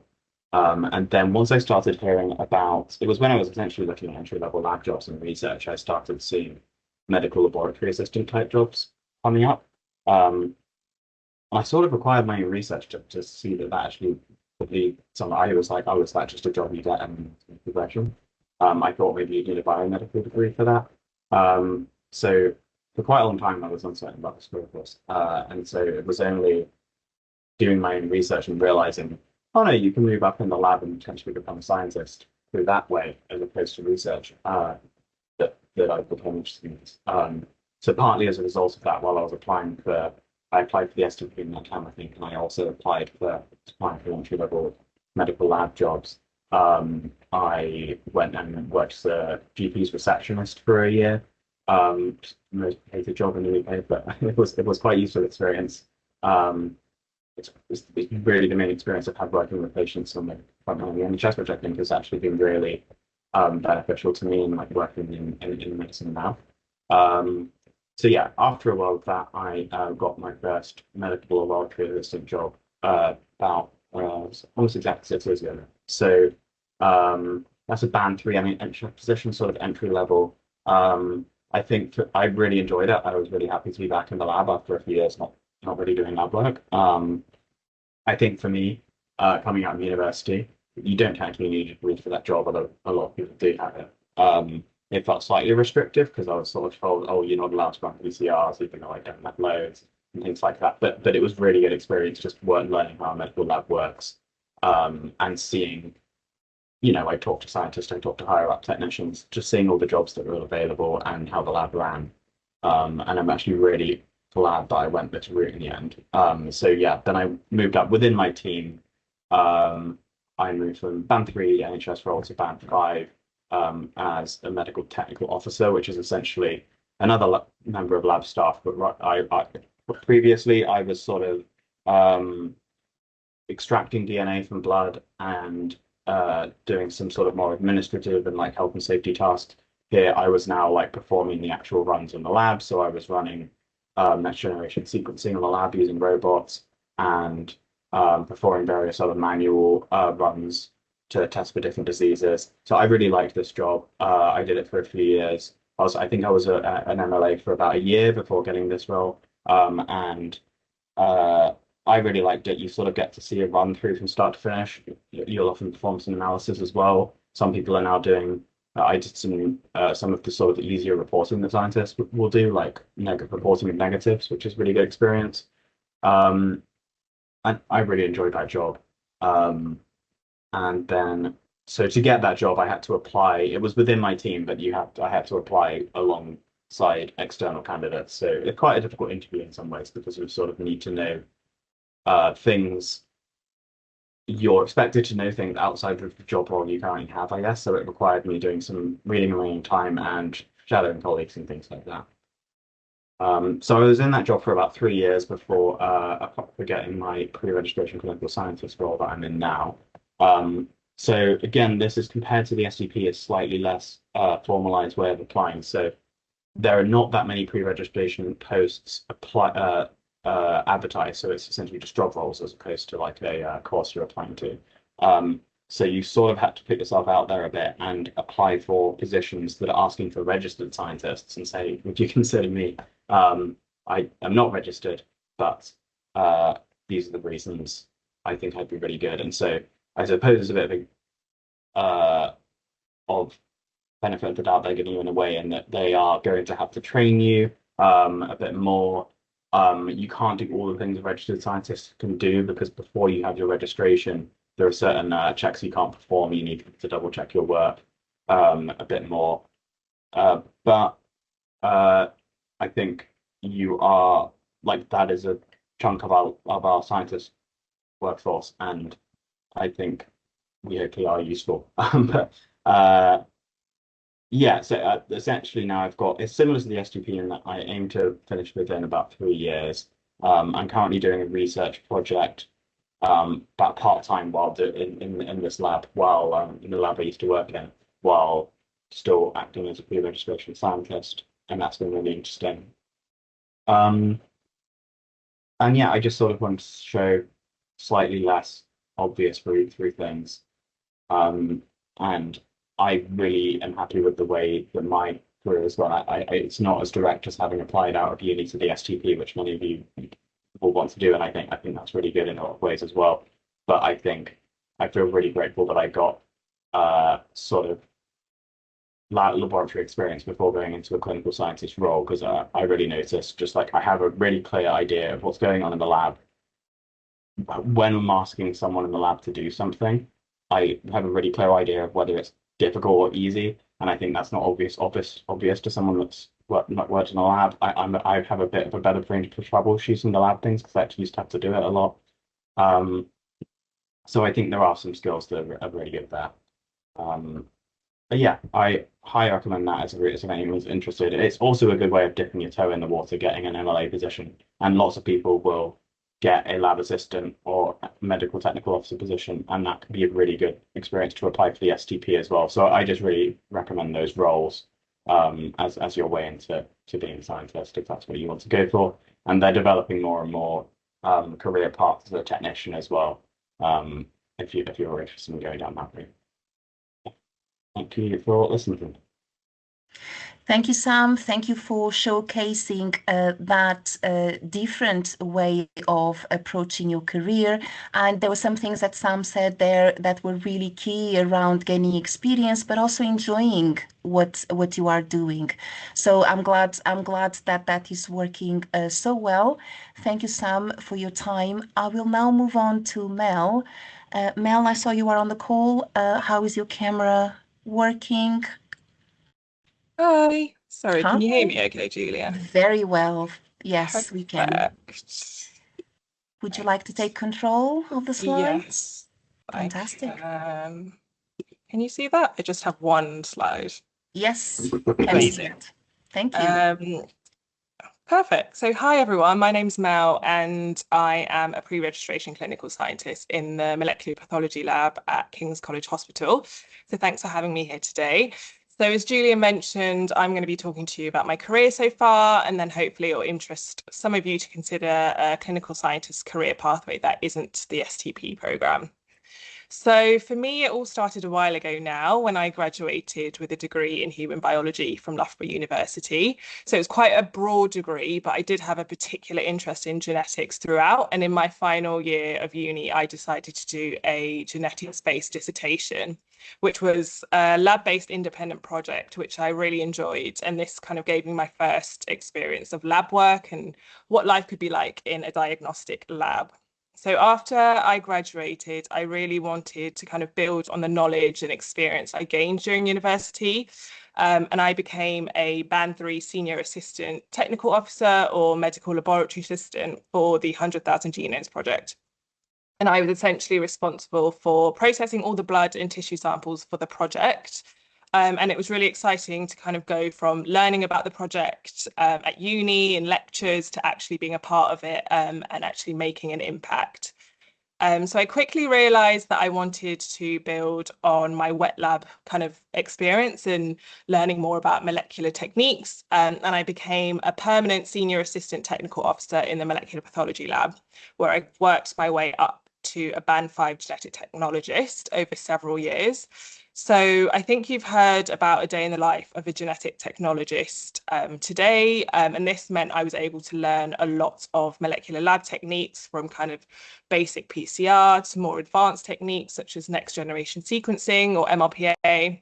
And then during these years, I basically tried to get involved with as much as I could and get experience wherever I could, from service development to kind of writing standard operating procedures, and then getting involved with validations of new assays as well. So as my role has developed and I gained more experience within the lab, I also really wanted to build on my knowledge of the kind of fundamentals and theory of genomics. So I completed an MSc in genomic medicine, which gave me kind of more in-depth knowledge about other topics than rare disease within genomics that I might not necessarily have had direct experience with, such as bioinformatics and pharmacogenomics. And then all of that kind of leads me on to my current role as a pre-registration clinical scientist. So I've kind of given an overview of my career so far, and I think the experience I gained in the lab, as well as the theory I've kind of learned during my undergraduate and postgraduate degrees, has given me a good foundation for my current role as a pre-reg scientist. So Julia's kind of talked you through this pathway, but essentially I have been collating relevant evidence into a portfolio, which demonstrates kind of my competency as a clinical scientist. And as Sam said, it's kind of very much on the job learning and on the job experience. So yeah, hopefully some of that makes sense, and happy to answer any questions you might have. Thank you so much, Mel. Thank you. That was a lovely example of how you can join in the lab with the Band 3 position and really progress throughout to Band 6, and then once Mel becomes registered through a Band 7 position. Thank you, Mel and Sam, for sharing those experiences with us. I will now open the Q&A, and I see that there's a question. Perhaps it has... Julia, sorry to jump in. Yes. I thought, because we skipped one session in the in the first part of the webinar, we've got May on the call, who's going to give us a quick run through her slides, and it's quite important because it shows how you can move from a biomedical scientist into a genomics position. So May, I don't know if you're on the call, can you can you put your mic on? I know your camera is out of use.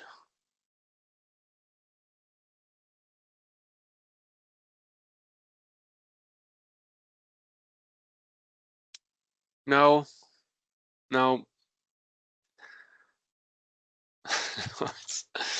Right, let me see. Is that any better? Can you unmute now, May?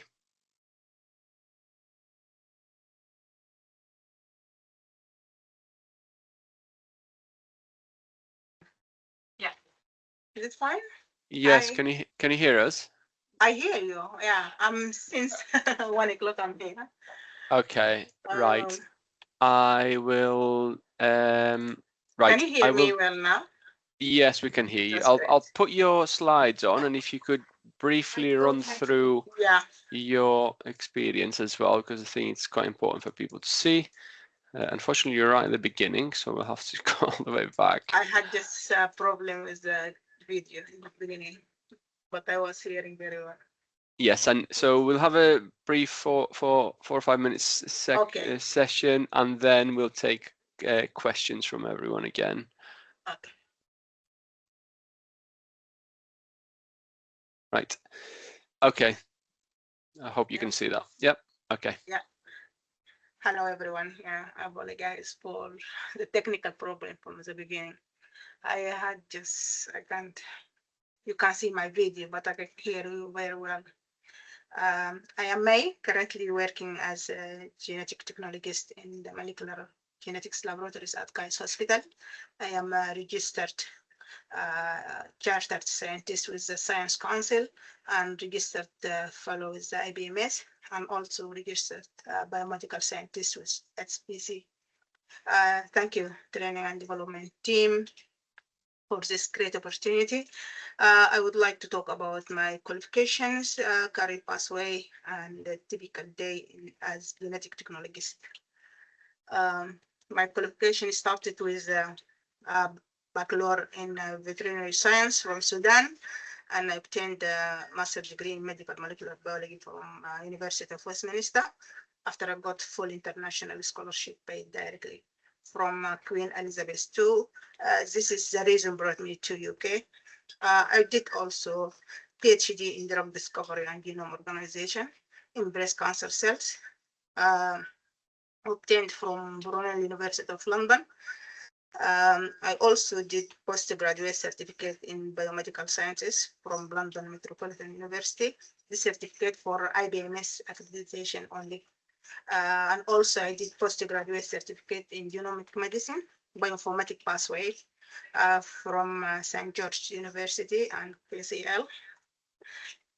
Can you please pass to the next slide? Nick. Yeah, my career pathway actually is combination between Sudan and UK. Yeah, I worked as associate professor in Faculty of Medicine and head of molecular biology and genetics module in Sudan, and it is unusual career pathway to genetic technologist position because my BSc is a non-IBMS accredited biomedical science degree. I applied to IBMS for degree assessment. They asked me to do top-up modules at the MSc level for IBMS accreditation, and I met the IBMS requirements and standard for this accreditation. I worked as MLA bank staff in tissue science at King's Hospital, and I also worked as MLA bank staff in cytogenetics and prenatal lab at Guy's Hospital. Then I worked as MLA full-time permanent position in DNA lab at Guy's Hospital. Then I promoted to genetic technologist position, band 5. Our lab doesn't have band 4 actually. You will be promoted directly from band 3 to band 5, which is credit for you if you join us as band 3. And this slide, yes, I would like to say is part of my role as genetic technologist. You will be collecting specimen from specimen reception for DNA and RNA extraction. You'll be checking exports to send away sample to local and national and international laboratories. You'll be preparing and processing sample for a variety of genetic tests. And also you'll be performing genetic tests using specialized equipment to conduct various assays. We are up-to-date laboratory using advanced high-throughput technologies. You will be monitoring quality control metrics, and you will adhere to the ISO 15189 standard to perform quality control on samples, reagents, and equipment, and to deliver also a high quality service and meet the satisfaction of our service users. You will be involving in training and mentoring of new staff on lab procedures, techniques, and health and safety regulation. You will be working and collaborating with scientific, technical, and administration teams. You will be involving in data analysis, and you will analyze, score the data and result. We work with technical leads, clinical scientists, or bioinformaticians for final interpretations. You will be involving in documentation and reporting by scanning paperwork and generating reports to help patient treatment plans and guide for next steps. The next slide, yeah, I guess I would like to thank you all for listening. This is my tutors and lectures in genomic medicine at St. George's. I'm both also the director of genomic medicine. Thank you. Thank you. Thank you, Mary. Very interesting, very unusual career path, but very good to see all the different things that you've done and how you've transitioned as well from the biomedical science field as well, with the recognition of your prior experience. Thank you. So we'll now just move right to the end of this session, and we will be taking some more Q&As. So questions and try and offer some answers. I think there are some questions that are unanswered in the Q&A part.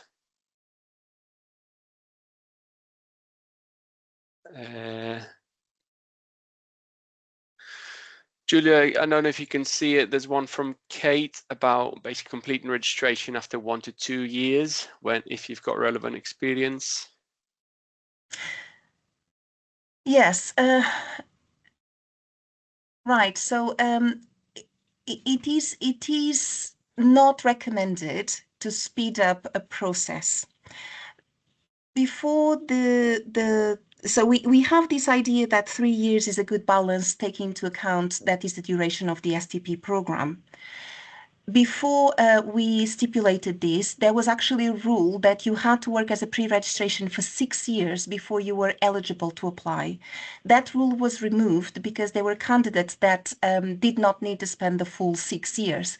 But you see how it is 6 years, and now we move to 3, and now we're talking about 1 or 2 years. So it's not something that is recommended. It is totally possible depending on what is the background and experience that people have, but it is exceptional. Having said that, I know of a candidate who did a PhD in a diagnostic lab and then carried on a postdoc that also used lots of diagnostic tools, validation, implementation, and managed to register within a year and a half. So it's not impossible, but not recommended.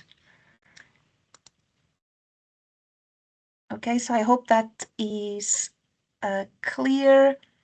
So it's on a case-by-case basis, but we do not rush it. And then there was a question from Adesina saying that I have HCPC registration, how easy it is to transition to clinical scientist.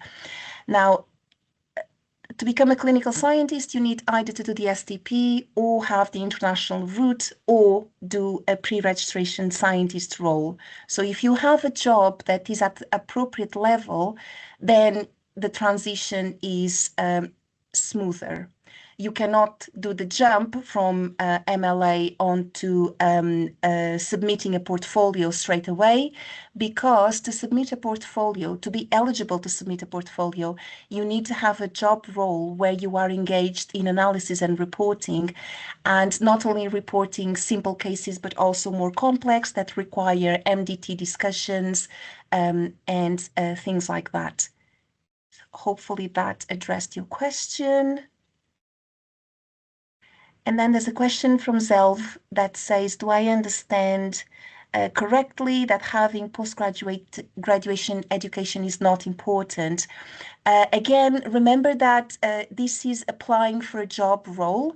So it's never about you as a single candidate. It's also about the people that you are competing against.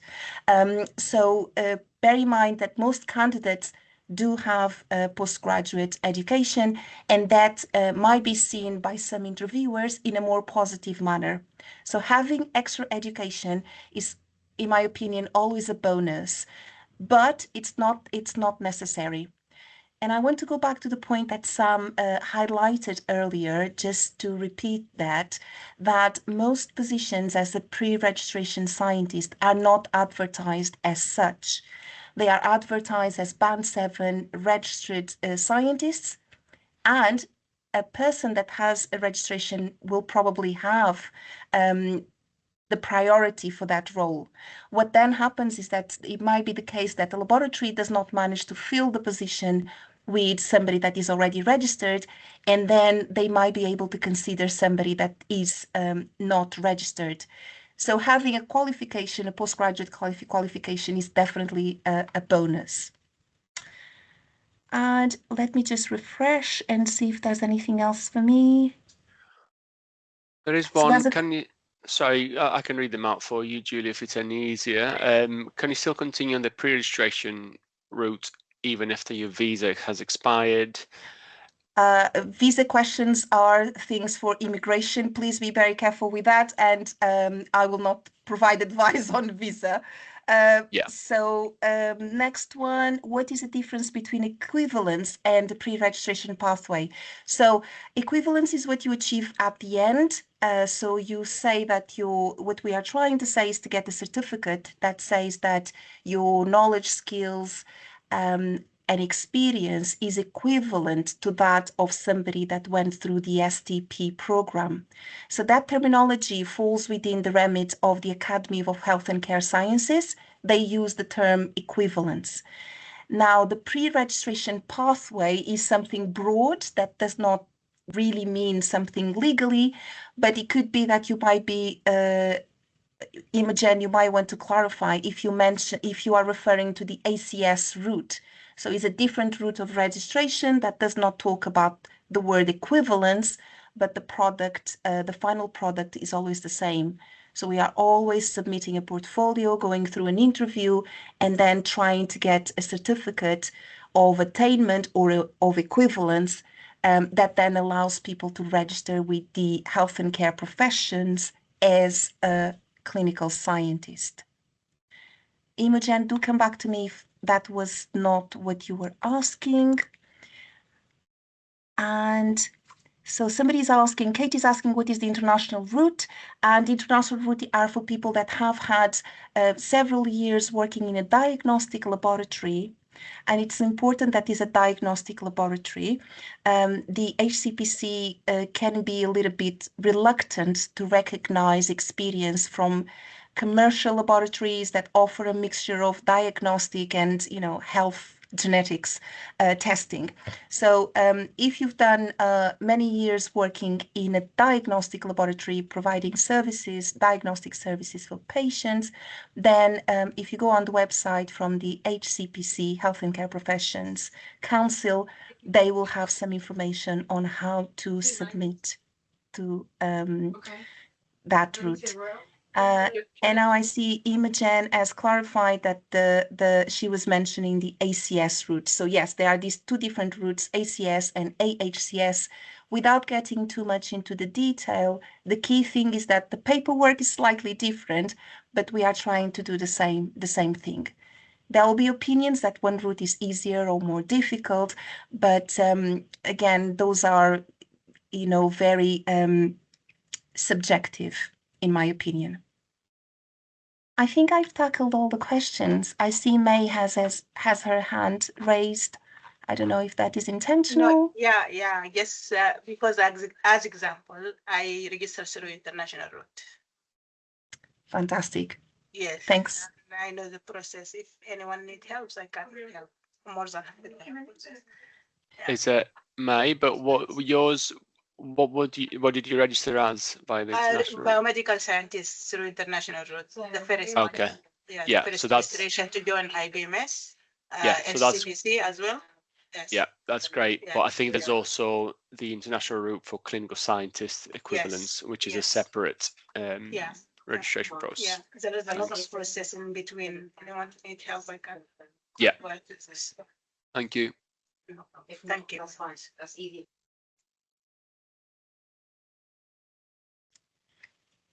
Can't see I think other that's questions. Great. Right, unless there are any other last minute questions, believe it or not, we are actually on time somehow. So please do take 1 minute to complete our feedback form. It will be really, really helpful to us, and you can also get a certificate of attendance by completing it as well. We do have one last question. Let's take this last question from Anna. Can I get to the pre-registered from being MT01 cytogenetics and having forensic science BSc? What steps do I have to take? So to become a pre-registration scientist, you need to apply for a job. So the step one is to apply for a job. Even if the job says band 7, then you apply for the job. Now, as I said, it all depends on what are the skills and experiences of the other candidates. If the other candidates have more relevant experience than yours, then it is more likely that you do not get shortlisted for interview. But it's always worth applying if you see a job that seems something that you would enjoy doing. We do have people from a variety of backgrounds, and I have had in the past a colleague who came from a forensics background and became a clinical scientist.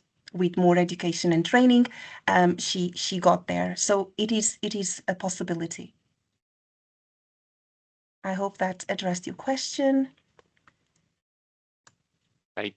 Thank you very much, Julia, and thank you very, very much to all of our speakers. We had several speakers today. Thank you all for taking the time. Thanks to everyone for attending. Apologies again for the slight technical glitch that we had halfway through, but we should now have recordings of both halves of the session, and we will be putting them on the Southeast Genomic Medicine Service website over the next couple of weeks. So yeah, thank you very much again. Please do fill in the feedback form. We'll leave it up for the next 3 or 4 minutes, and goodbye from all of us.